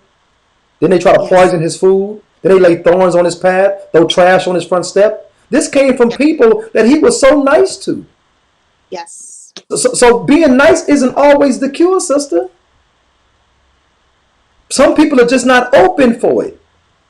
I fear my son that I told you about in Georgia is going to be raised homosexual. He's going to be raised a bit beta. He's going to be raised bitter. He's going to be raised to say my father was not there for me. It happens. And What it's are you not gonna me. It's not me. I would take my son and won't ask for a dime of child support. right? I would fly the mother in and her husband with I hear hotel for visitation. I just want to raise my son. I want to save and I my son. now where I have an ex-husband who my youngest 16-year-old who apostated, took her, lets her come out of clothes, doesn't pray, Mm-hmm. calls her mind to want to, to be of the dunya now. I have my Okay. babies out going across seas, having her in hijab, making her. I taught her religion, taught her deen, taught her the Mm-hmm. Prophet sallallahu alaihi wasallam, taught her how to pray. I fulfilled my duties as a mother. But when you have that father's love, what he told her, he said, you know what he said? He said he was cursing at me one time, and I would tell him stop cursing at me on the phone. I don't appreciate that. I'm not going to have those kind of conversations. So I said, you know what? I always sheltered how he behaved from her because I don't want to put her in that war. That's not her war. I would always say, you respect your father no matter what. That's your father, blah, blah, blah, and back and forth. So I was thinking he would do the same for me. Not the case when they're bitter. Not It an apostate. doesn't just happen to men. He told that little girl, he told my daughter, because I put it on speaker real quick and he was in the middle of calling me a name because I told him, stop, I'm going to let your daughter hear you're talking to me. I don't want you to talk to me like that. Now, was I right or wrong? Indifferent. I made the choice. Bottom line is he told her, he said, you know what? You want to take your mother's side? I'll start a whole new family. And that's the only child he has. Yeah. Married 11 years. How would you tell a child that? So she wants to do anything. And if you know anything about a father and daughter bond, Yeah. mother's love is always, it's just like, it was one time he told me this too. One time I was tired and I was in the kitchen and I was doing something, right? And he was in the basement, in the studio, whatever. The baby started crawling to the basement store and I yelled out his name. Hey, get the baby. She's getting ready to come to the stairs. Come up and get her real quick. I'm in the kitchen doing something. He said, nah, you'll get her. That's your nature. So bottom line is mother's love is always secure. They know it's not going nowhere. Mm-hmm. So she knew that Mom, you already gonna be there, but I'm gonna go ahead and run in after daddy and do what daddy wants because I don't want to lose daddy's love. He said he's gonna start a whole new family. Imagine a psychological warfare on her. Now you got her back in your grasp. Now you're bringing her in with the dunya. You have to pay for that. But your men are not the only ones that have to go through that. So, just because it seems like y'all go through it majority of the time, women, we go through some serious issues as well, too, with their children. Yeah, I understand that. But About, what I know about the murtadeen, those that reject Islam, the signs are already there. right, I've seen them with Arab clothes. I've seen them, right. at the masjid, this and that, calling everybody else deviant, and end up rejecting themselves. So I'm not impressed.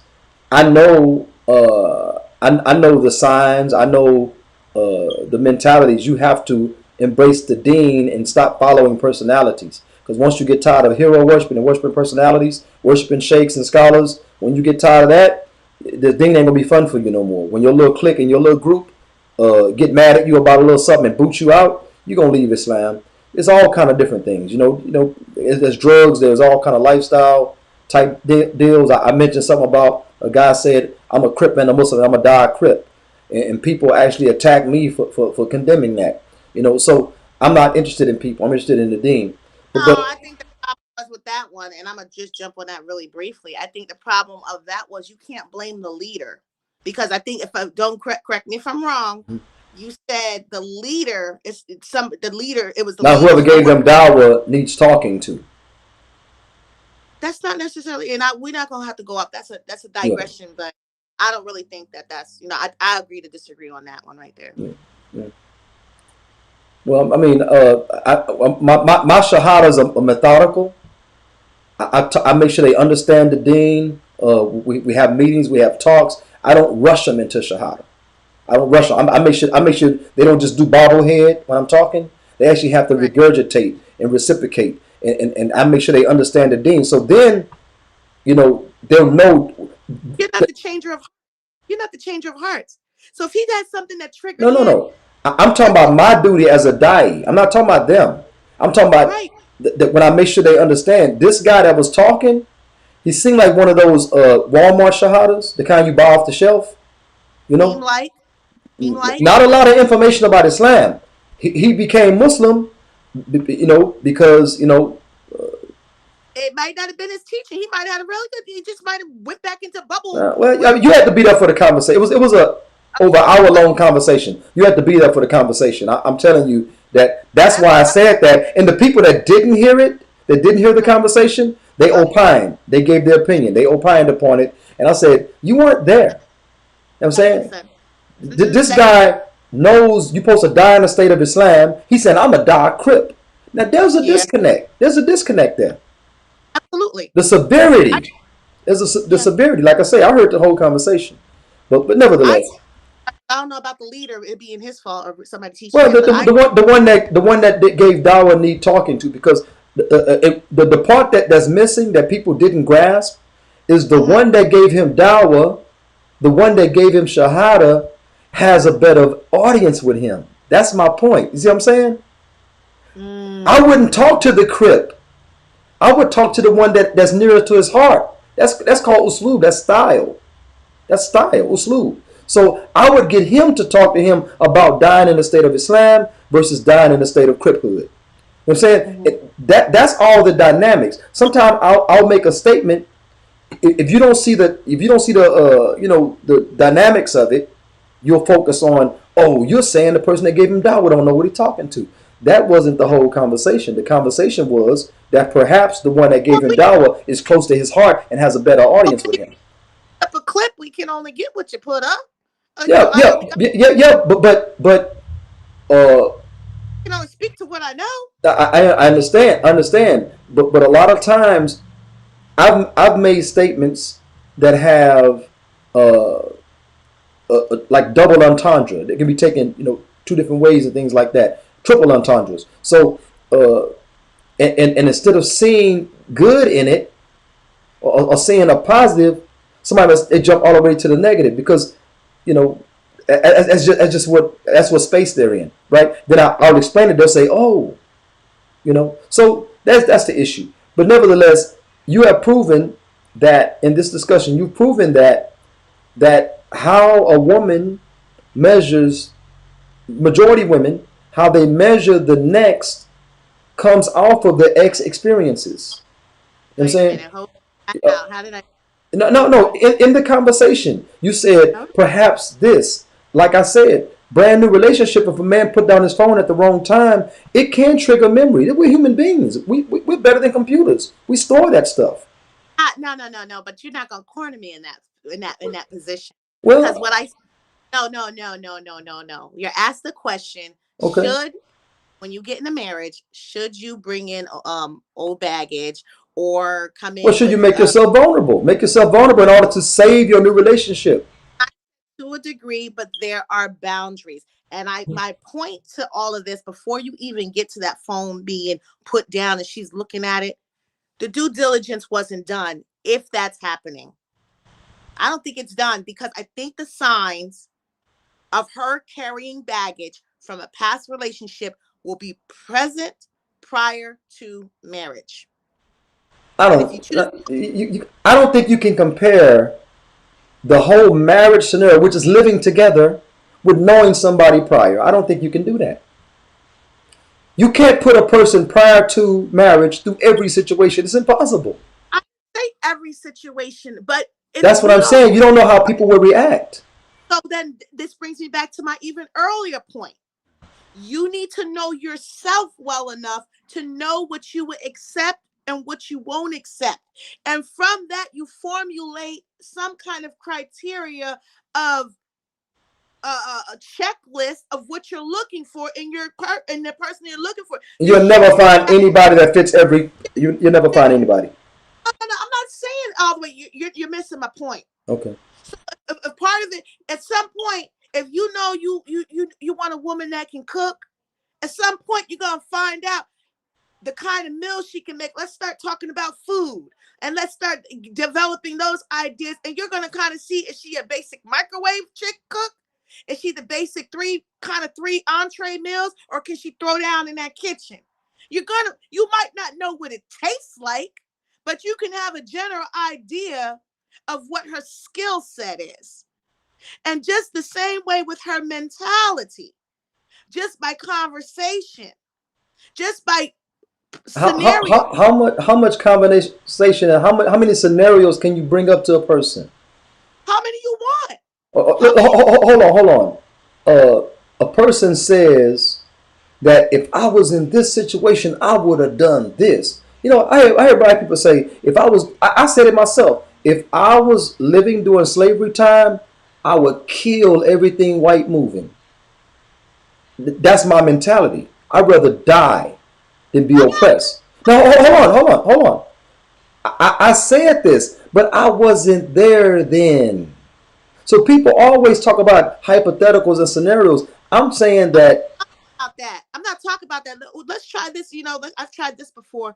How about I read a confrontational book, get you to read the same book. It doesn't always have to be just read a book. Read the same book as I'm reading, and let's have a dialogue about that book afterwards.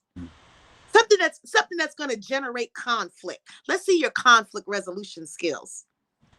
I want to get in your head. I want to know how you really think, because there's certain things that you're going to say. You can't hide it forever. Where does the wali fit in all of that? You're trying to read a book and conflict, and how does the wali fit? How does the wali fit? Yeah, where does the wali fit in all that? If he's just there for the marriage and you do all the due diligence, you know what happens? Women are not fit to do it. They're not fit. You can always find a way. You can always find a way. You can always find a way. Just because I read a book and he reads a book and we come down and have a discussion, okay, there can be a third party present. I can have somebody, if I want a gentleman to come sit in my living room. No. You're still analyzing. I'm talking about the wali's job. I don't care if it's a third person there, a third person on the phone. That doesn't matter. You're still doing the work of the wali. You're analyzing. The wali's job is to analyze. A woman can't analyze a man. They can't. He can analyze and give me his best opinion. Well, let him read the book with the man, not you. He can analyze. No, he can analyze and give me his best opinion. No, at my age, it might work for some others, but no, I have to have a general, and I trust my wali. I trust him to a degree, but I still like the marriage. That's just like basically you telling me you're arranging it for me, and I have a duty to accept. I can choose to accept it or not to accept it. That's true. That's Islam. Not forced on a woman. So in order for me, my criteria, in order for me to be able to, I have to have some sense of knowing him. For me, I'm not going in blindly. Okay. I'm not up anymore. I'm not, let's live in a shoebox and we can make it. No. I need to have some kind of say. And I believe if I'm right to some degree, I'm not a virgin anymore and I've been married before. So I'm able to have these interactions. You know the difference between a thayyib or ayyim woman or divorced or widowed woman versus non-virgin versus a virgin's silence can be taken as a yes. Her smile can be taken as a yes. A woman who's been divorced or widowed, she has more say. She has more say, but she still has to have a wali. She still has to have a wali. I'm exercising more say. More say, but then I've been in situations like that with women that were not virgins. I was there, Wakil, and they said, I want to marry such and such. I said, no, he's a drug dealer. You can't marry him. And they fired me and did what they wanted to do. So that's what I'm saying. A woman having their own say, if they don't let the Wakil or the Wali do his job, that's an issue. But again, that's another subject to be had. The You next know what? subject. And those little girls like that and those young women like that do not show that they have the emotional intelligence to make those decisions. Their Wakil needs to be telling them and guiding them back to etiquette class, back to emotional intelligence class, and preparing them, telling them you are not ready for marriage. You are not suitable.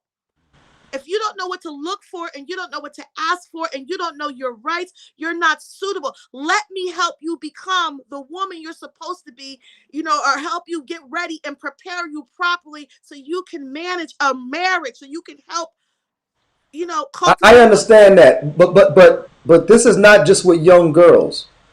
well This older not with women. young. What you just said about how you would get him to read a book and how y'all would read a book together and y'all would discuss the book, and the Wali has to have a role in that, and he can't just be the one on the phone listening. Or you tell the No, Wali to read the book also.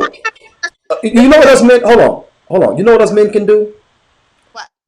Us men, us men can go before you marry the guy. Mm-hmm. Mm-hmm. Let's say if I was your Wakil, right? Let's say you Mm-hmm. want to marry a certain guy. I would tell him, hey, there's a conference in Chicago. Right. Book your ticket. Let's ride together. Let's fly together. We can get a rental car. We're gonna spend the whole weekend together. I, he's stepping out, talking on the phone. He does, I'm gonna bring back a report. I'm gonna bring back a report. Like for instance, I'm gonna answer the phone if my wife. I'm gonna answer the phone, and I'm gonna talk to my wife. If I want to say something, make the juice with her, then I'm gonna walk outside and make the juice. I ain't gonna make it in front of him, but I'm gonna let me take this call, step out.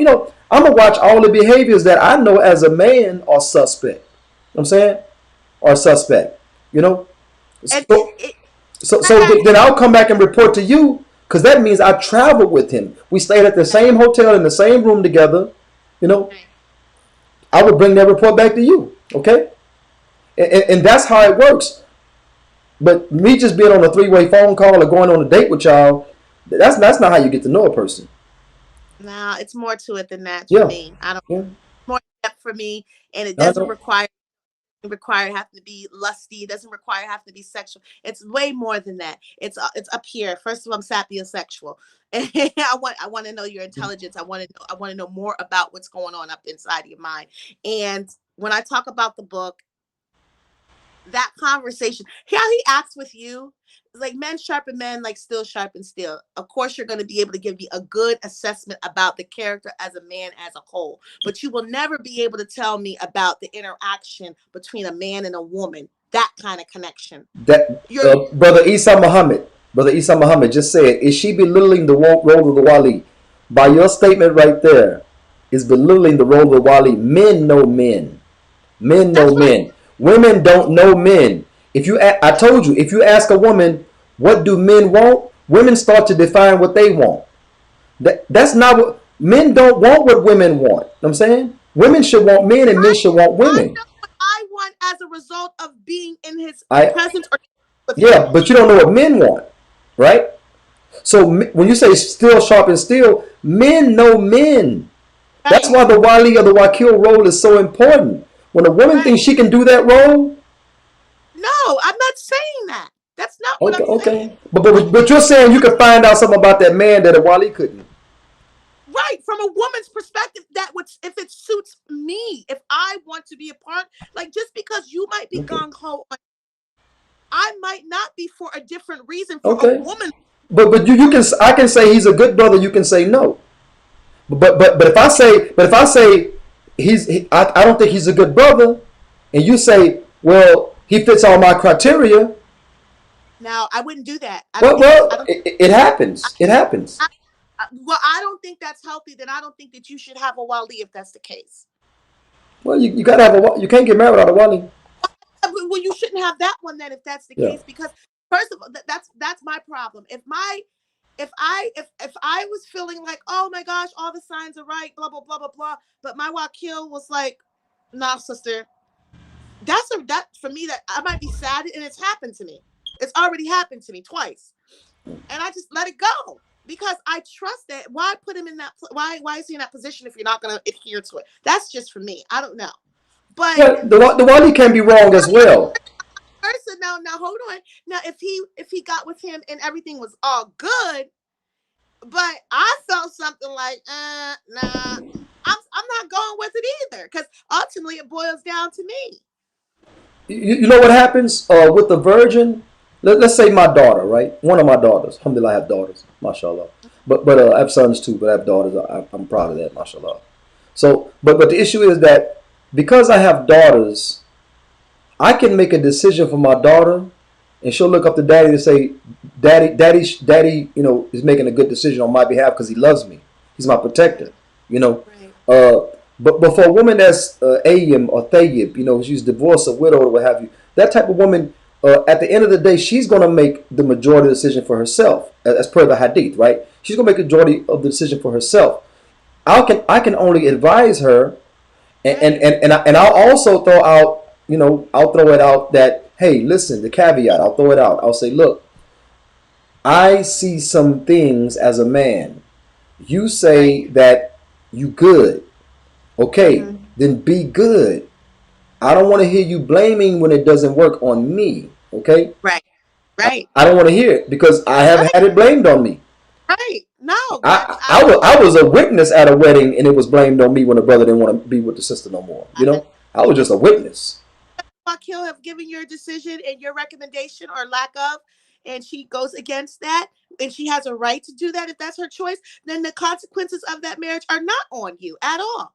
That's a choice that she made. So any big girl, they pull up her big girl drawers and deal with that. That's how I feel. So no, I don't side. No, I don't side with that at Well, all. alhamdulillah, I think that we have not necessarily reached a conclusion, but I think that through the discussion, we could people can understand, men and women, brothers and sisters can understand whether or not it is healthy to keep your guard up, whether or not you should make yourself vulnerable in order to save your next relationship. That previous man, that previous woman is not the same as your next. Your ex is not your next, and that you can put up your precautions, you can make your demands, your recommendations, and all of that. At the end of the day, you don't know that person. You could talk to them for 5 years before y'all married. Kafirs live together, function as married, and get married, and it doesn't work. So the issue is that the getting to know, as far as Muslims get to know their deen, get to know all of that different thing. Muhammad sallallahu alaihi wasallam married 3 Jewish women. Now, why would he marry 3 Jewish women? Because he's Muhammad sallallahu alaihi wasallam, there's a thing called khawasahi. Khawasahi means exclusivity to him. Exclusivity to him. Muhammad sallallahu alaihi wasallam, if he married a woman, they had to take shahada. That was one of the prerequisites before he did so. But he married 3 Jewish women. Why? To neutralize the tribe. It was taboo for the father-in-law to fight the son-in-law. So Muhammad sallallahu alaihi wasallam married those Jewish women. They took shahada. The tribe of the Jewish tribe and the Muslims became family. Okay? And they did not war with each other. So you say, well, why did he marry for deen? He was advancing the deen, guaranteed. He was advancing the deen. And a lot of times that, if a Muslim brother comes and says, like I say, another discussion for another time, but Muslim brother comes and says, there is this Jewish woman that I met at work and I want to marry her, so on and so forth. We've already cracked the books on this. We didn't listen to opinions or tapes or videos. We actually cracked the Arabic books, not even translated to English yet. We cracked those books, and we found out what was the parameters for muhsanat. So again, the issue was that we did that and we found out the parameters. So the brother comes, he say he wants to marry a certain woman, say, oh, these are parameters. Does she fit this? Yes, she fits that. Okay, he marries her, and then she says, I want to be upon what my husband is upon. And she becomes Muslim. You know what I'm saying? That is a woman's nature. That is a woman's nature. Now, I'm going to tell you, this is the issue. Kafirs been through stuff too. You know what I'm saying? So they come into this new relationship with a Muslim man. They have high expectations. They have high expectations. They don't expect to go through none of that stuff they went through in the past. And they have high expectations. And they also want to follow in the footsteps of their husband. They also want they want to know what the husband likes to eat. How does he like this? How does he like that? They try to find all that out to make this man, to put him in cement, basically, so he ain't going nowhere. You know what I'm saying? And this is the issue within itself. A lot of times with Muslim women, you get that type of resistance. And that resistance is from what? I got treated this way by the last dude, and this dude ain't finna do that to me. You know what I'm saying? And in saying that, a lot of the Muslim brothers are watered down and are using religious text, religious ayats to like bring these women in to deceive. It's a deception. They're coming in with an agenda to bring. They want this worldly looking woman that you can have half her breast hanging out. You're not talking about some old godly Jewish woman or Christian woman that be in the church or in the choir, going to Bible school. No, you're talking about the one. There are a lot of thoughts in church, though. There are a lot of thoughts in church. I went to church until I was 9 years old, and I passed by church sometimes on Sundays. For me, the thoughts. They want the thoughts. They want it because men are visual. Women want to hear something, want to see something.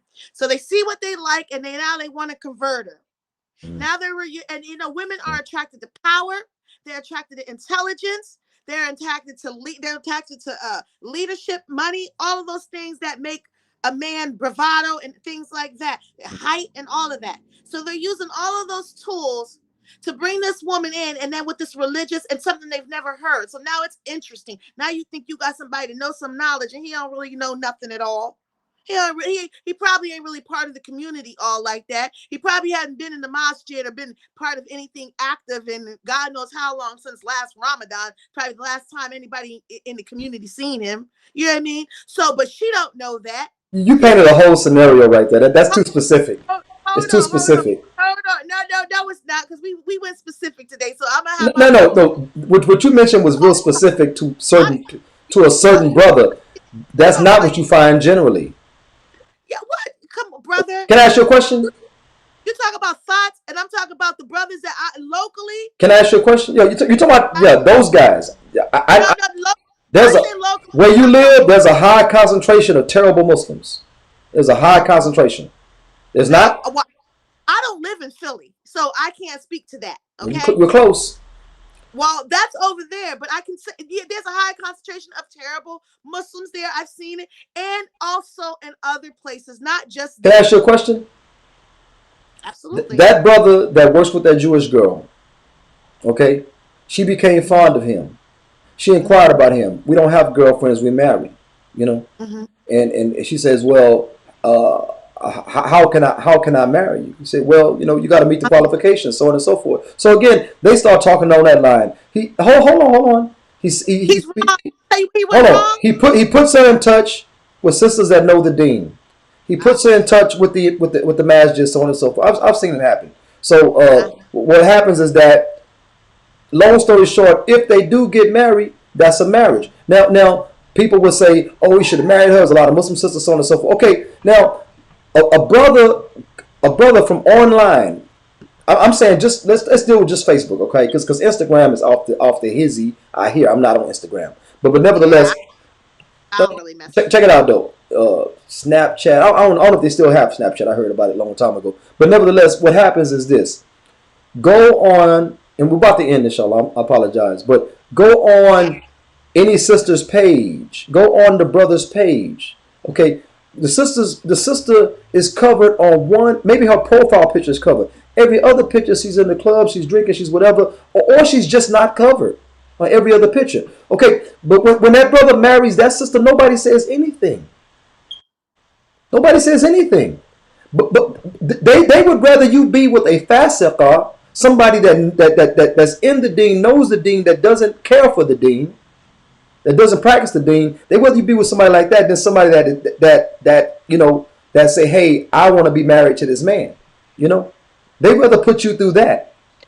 situation that you just painted right there, I say go for the woman that's really striving to learn this deen, that's going to support her husband, and that's going to be really a good, righteous woman for her. Not just because you throw in a Shayla in one picture and then you soften it out in the next, and you're not really going to support your husband. No, that's not what it is. That's not what it is. It's a lot of that, though. It's a lot. Look at your Facebook friend requests. I got too many. We're so malleable, like we said, but you know what it is? We're so trying to please this man. You know, we're trying to please this man instead of being secure in who we are and secure in our femininity and secure in our womanliness, and let him be attracted to us and seek us out. We're so busy we need to raise the bar so that they can raise the bar, because the higher we raise the bar, he gonna jump to get across that bar. The women need to raise the bar? Huh? The women need to raise the bar? Absolutely, to raise their standards. Absolutely, because they raise their standards. Absolutely. MashaAllah. MashaAllah. Absolutely. Absolutely. So that brings him up to be a more of a righteous man. You know, it causes him to be more of a righteous man. Women can't raise men. I'm not saying raise men. I'm not saying raise men. But if it's in him, potential? No, I'm not talking about potential. I'm just talking about what's in the man that's in him. Yes, okay, maybe I am talking about the highest manhood, manlish man in him. He needs to be that person in order to be able to have her. So the woman can make him that person? And she can make him that person, but as long as she does not concede to his whims and give him whatever he wants, he's going to keep aspiring or keep getting better. Okay, what's the start scenario? Because I said that you know, the brother goes online, he sees the sister in hijab. You know, sometimes the profile pic is no hijab, then you'll find one hijab pic on the page. You know, it's a lot of different scenarios, but it's a lot of it going on. You know, sisters twerking on video. You know, all that kind. I mean, you know. So the brother sees the woman, he's attracted to her, she's Muslimah, he's saying perhaps I can help her start practicing the deen. So he's thinking about bringing her to the practice of the deen. Now, they prefer, well, the sisters don't condemn that. You might, but the sisters don't condemn that. But to condemn the brother that might want to bring the Jew over to the deen through his character and his husbandry, you know, that brother could have married a sister. You know, they got a lot of sisters out here. You know, that might be some part of him. First of all, because he just don't want a thought wife out there as a Muslim. Obviously, he ain't gonna walk around with a thought wife if he calls himself a Muslim. So why does the Jew have to be a thought though? I'm not talking about her. I'm not talking about the Jew. Okay, talk the thought. He's the thought, but see, he wanted the thought for thoughtish reasons because he had a thoughtish mentality. Because that would not have really attracted him to even want to make her wife. It was a lust that attracted him initially. But some of them brothers don't want to marry. Some of these brothers have sworn off kufar. They say, I would not marry a Jew or Christian woman. I will only marry, and they'll marry a thought Muslim. But it didn't turn off his desire to want big booty Judy. It didn't turn off his desire to want twerking Taina. Okay? It did not turn off his desire for her and lust for her when he see her walking down the street. But he doesn't want that as a wife. He wants that in the bedroom. He don't want that as a wife on his arm. Well, I'm talking about marriage. You're not listening to me. So he's going to try to convert her and make her into a Muslima. No. See, you're talking about kafirs again. No, I'm talking about. You're saying convert her to a Muslima. If she's already Muslim, she just doesn't practice the deen. You know, he's saying I don't want to marry a kafir, so I'm gonna marry this Muslimah, you know, who just as naked as the kafir. You know, I'm gonna marry her because ain't nobody gonna criticize me for that. So he marries her, you know, because I don't marry. I heard brothers say I never marry a Christian, but they go through this. They go through worse or the same thing. You know, with Tatiana. Why do you get to consider? I don't consider that a man. Why do you get to consider that a man? Women are left. He's a man biologically. But that's it. By structure, that's it. That's not a man. Yeah, but a man being attracted to a woman is not considered less of a man. Okay. A man marrying a Tatiana is not considered less of a man. he's less guided. He's less guided. Okay. So you can make all the allocations and the permissibilities for a man, but when it comes down to a No, woman, the permissibility is in Islam. huh? The permissibility is in Islam. But when it comes down to a woman, it's either she's either this or either that. There's no room. Where's the 7 excuses for her? Okay, where's his cleanup time? If he truly wanted her, he would start with protecting her, helping, showing her to protect her reputation, teaching her about adab, teaching her to take. If he really cared about her, see, like you said, women are malleable. If he was good at his job, no, they should be. They should be malleable. They're not. There should be. If he was good at his job, you can't blame it. You can't blame that on a man. You're not even gonna let me finish. If he was good at what he does and good at his job, he would be able to educate her enough that she would want to take those pictures down because of sincerity in him. Because of, let me tell you, when a woman is into a man, ain't nothing. You know how many sisters? You know how many sisters? Nothing that he can't ask for. I'm telling you. Do you know how many sisters that I didn't marry and didn't want to marry, who I got to take down their uncovered pictures? Quite a few. But guess what? Guess how I did it? I just reminded them of Allah. I reminded them of Allah. Bi'idhnillah, they took the pictures down. It's a few of them. Then you gave them something to respect. No, but it wasn't about me though. It's about Allah ultimately. But you were the vessel to talk to them. Yeah. But that was the dawah. It wasn't me. It was me giving them advice. But the dawah could have came from somebody else, and it wouldn't have been received because it had to do with your character. You gave them something to respect. You know what's dangerous? You know what's dangerous? These men are. You know what? Let me tell you another thing is. It's the man's fault why women are calling themselves bees and everything else. That's men's fault? Y'all allowed it. We will do things. We want to be accepted. We want to be liked. Why do you think we put on those little things, those little clothes? We know what we look like when we go out the house. It's to attract your attention. You made it seem like the bee thing was something acceptable. We used to be called queens, but then you start letting us calling us. The queen thing is terrible. Hold on. Start calling them bees and stuff like that. So my bee right here is bad. My bee, this, that, and the third. And we thinking that's cute now. Y'all allowed that. Y'all perpetrated that. You talking about Kafir, hip hop men, right? You're not talking about Muslim men. Switching back and forth. I'm just the general idea of women being malleable to men's desires. Okay.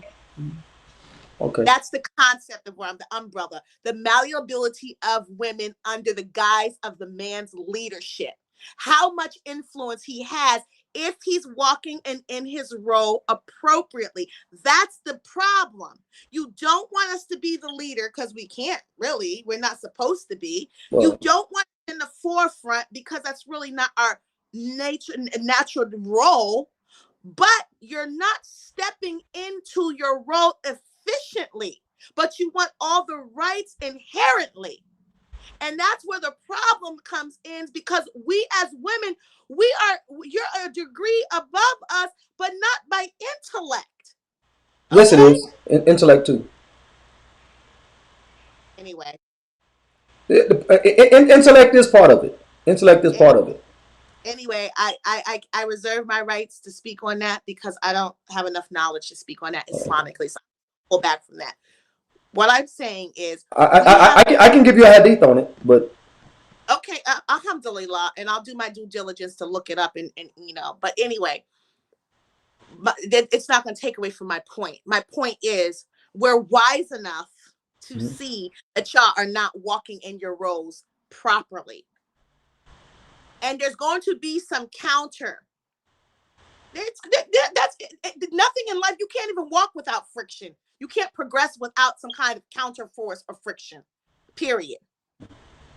And when you guys drop the ball on your leadership, then ultimately you are misguiding us. So we are the result, the way we are is because of your misguidance as Muslim men. That's a system. Islam has its own system. We're not in control of this system. So the ills you see in this society is because they try to empower women and tell women that you can be the authors or the captains of your own destiny. They tell women that, but women are not equipped for that. It's not in their nature. And Muslim men, you need to go in and counter that and figure out a way that you can come back and revamp that system. We Because try. We try. Allah has Allah has given the Muslims the reason the condition of the world it is the way it is today. The reason why it's in its condition it is today is because the Muslims dropped the ball. So as leaders, you want that leadership so bad, so the inherent leadership role so bad, and pick up the reins and do what's required as leaders. And that's going back and educating these men in this community. 200% murder rate now. It's only in March in Philadelphia of our young boys compared to last year. Where is the leadership? Well, that's the 100 frogs. The 100 frogs in a dirty pond. You can clean every frog one by one. As soon as you let them go, they go right back to the pond. The pond is dirty.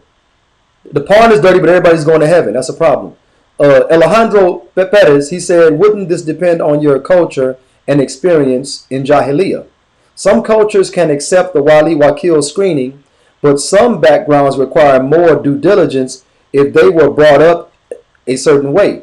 Any woman in my family, or the women in my family, I guess he was trying to say, would have some trouble just accepting the screening of the Wali if they accepted Islam because of their upbringing.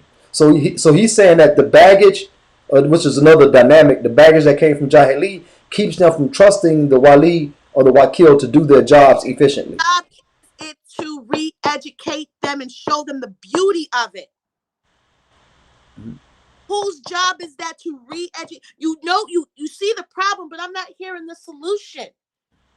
You're not hearing it from me? I give the solution all the time. I give the worldwide solution. I give the local solution. I give the individual solution.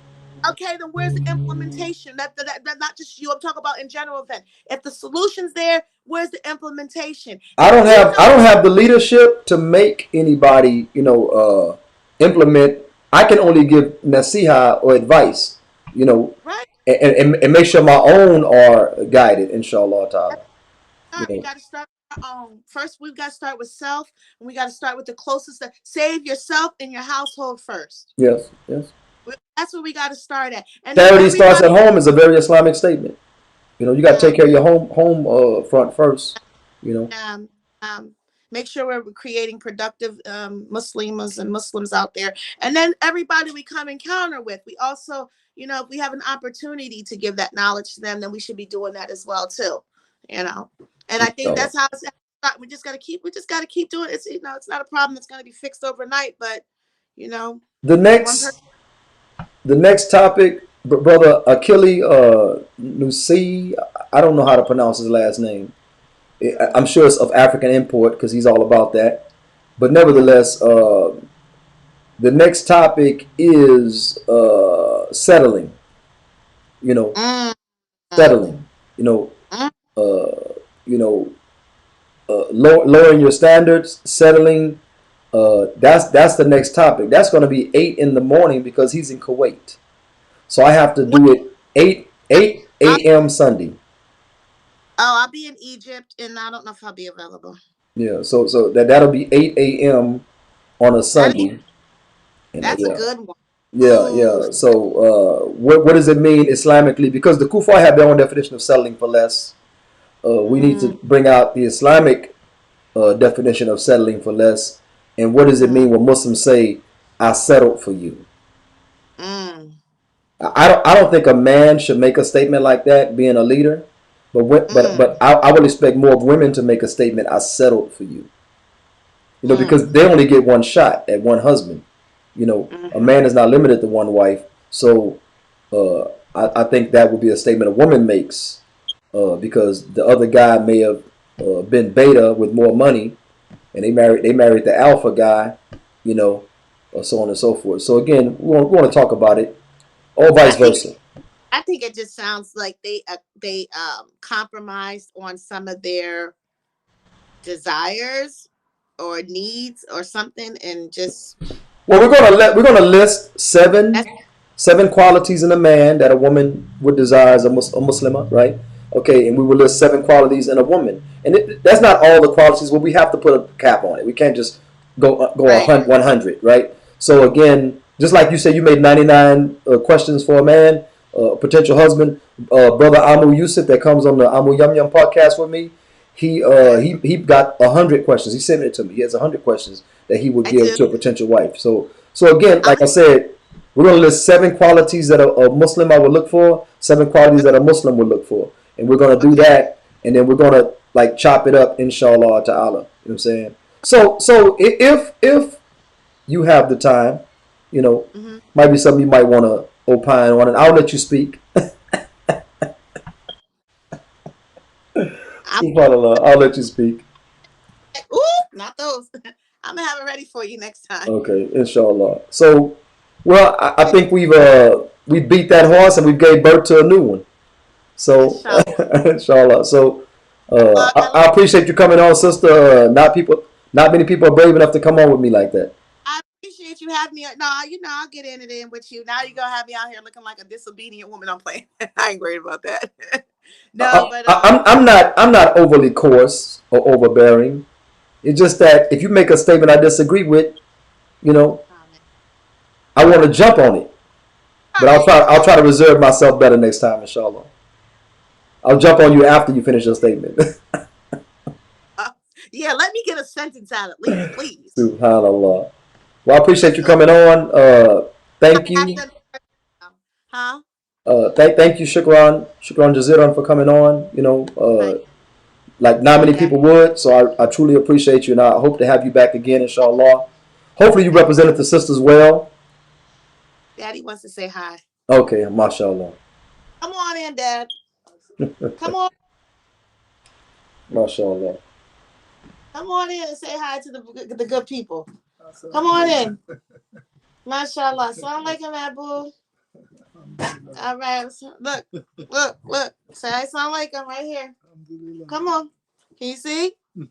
Right here. Look at me. Look. All right, y'all. Assalamu alaikum. Assalamu alaikum. Assalamu alaikum, akhi. They're saying like assalamu alaikum, Daddy. All right. All right, Mashallah. inshallah. Well, I'll talk to you next time. Assalamu alaikum It warahmatullahi wabarakatuh. having me on. Appreciate it. All right. Assalamu alaikum. Alaikum Rahmatullahi salam. wa barakatuh. Yeah. Yeah. Having a good evening. Would you? So alhamdulillah rabbil alameen. We kind of veered into some different topics, but I think we touched that one enough. I think, again, my opinion that a person should be vulnerable in a relationship. They should marry someone with taqwa, someone that believes in Allah and His Rasul Muhammad sallallahu alaihi wasallam. I think that they should look for that in a person, uh, and I think that they should trust in Allah Ta'ala. And when it comes to tying your camel, of course, that hadith is weak, but the matin, the meaning of it is Islamic. You know, the meaning of it is sahih. The meaning of it is sound within other Islamic texts. The meaning, but the hadith itself is weak. But a person tying their camel is not going in looking for red flags, but to go in and to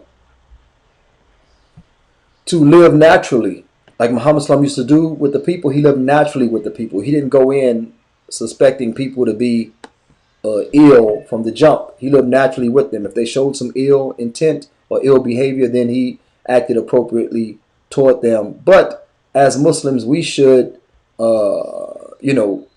should always be of those people. You know, we should always be of those ones, be of those people that go into new situations knowing that we're dealing with a new individual, inshallah ta'ala. You know, new situations knowing that we're dealing with new individuals. And we should not go in harboring past behaviors. Is the sister calling me? SubhanAllah.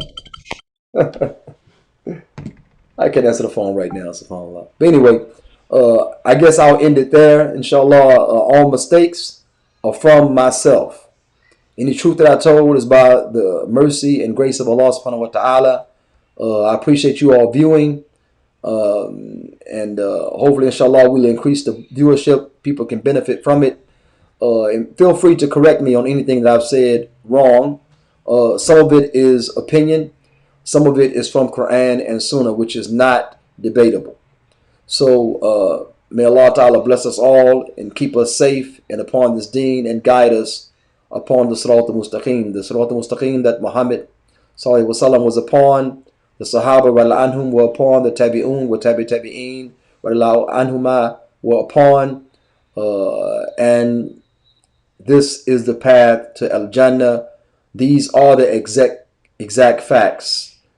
And thank you for tuning in to Ex-Faktly. Assalamu alaikum wa rahmatullahi wa barakatuh.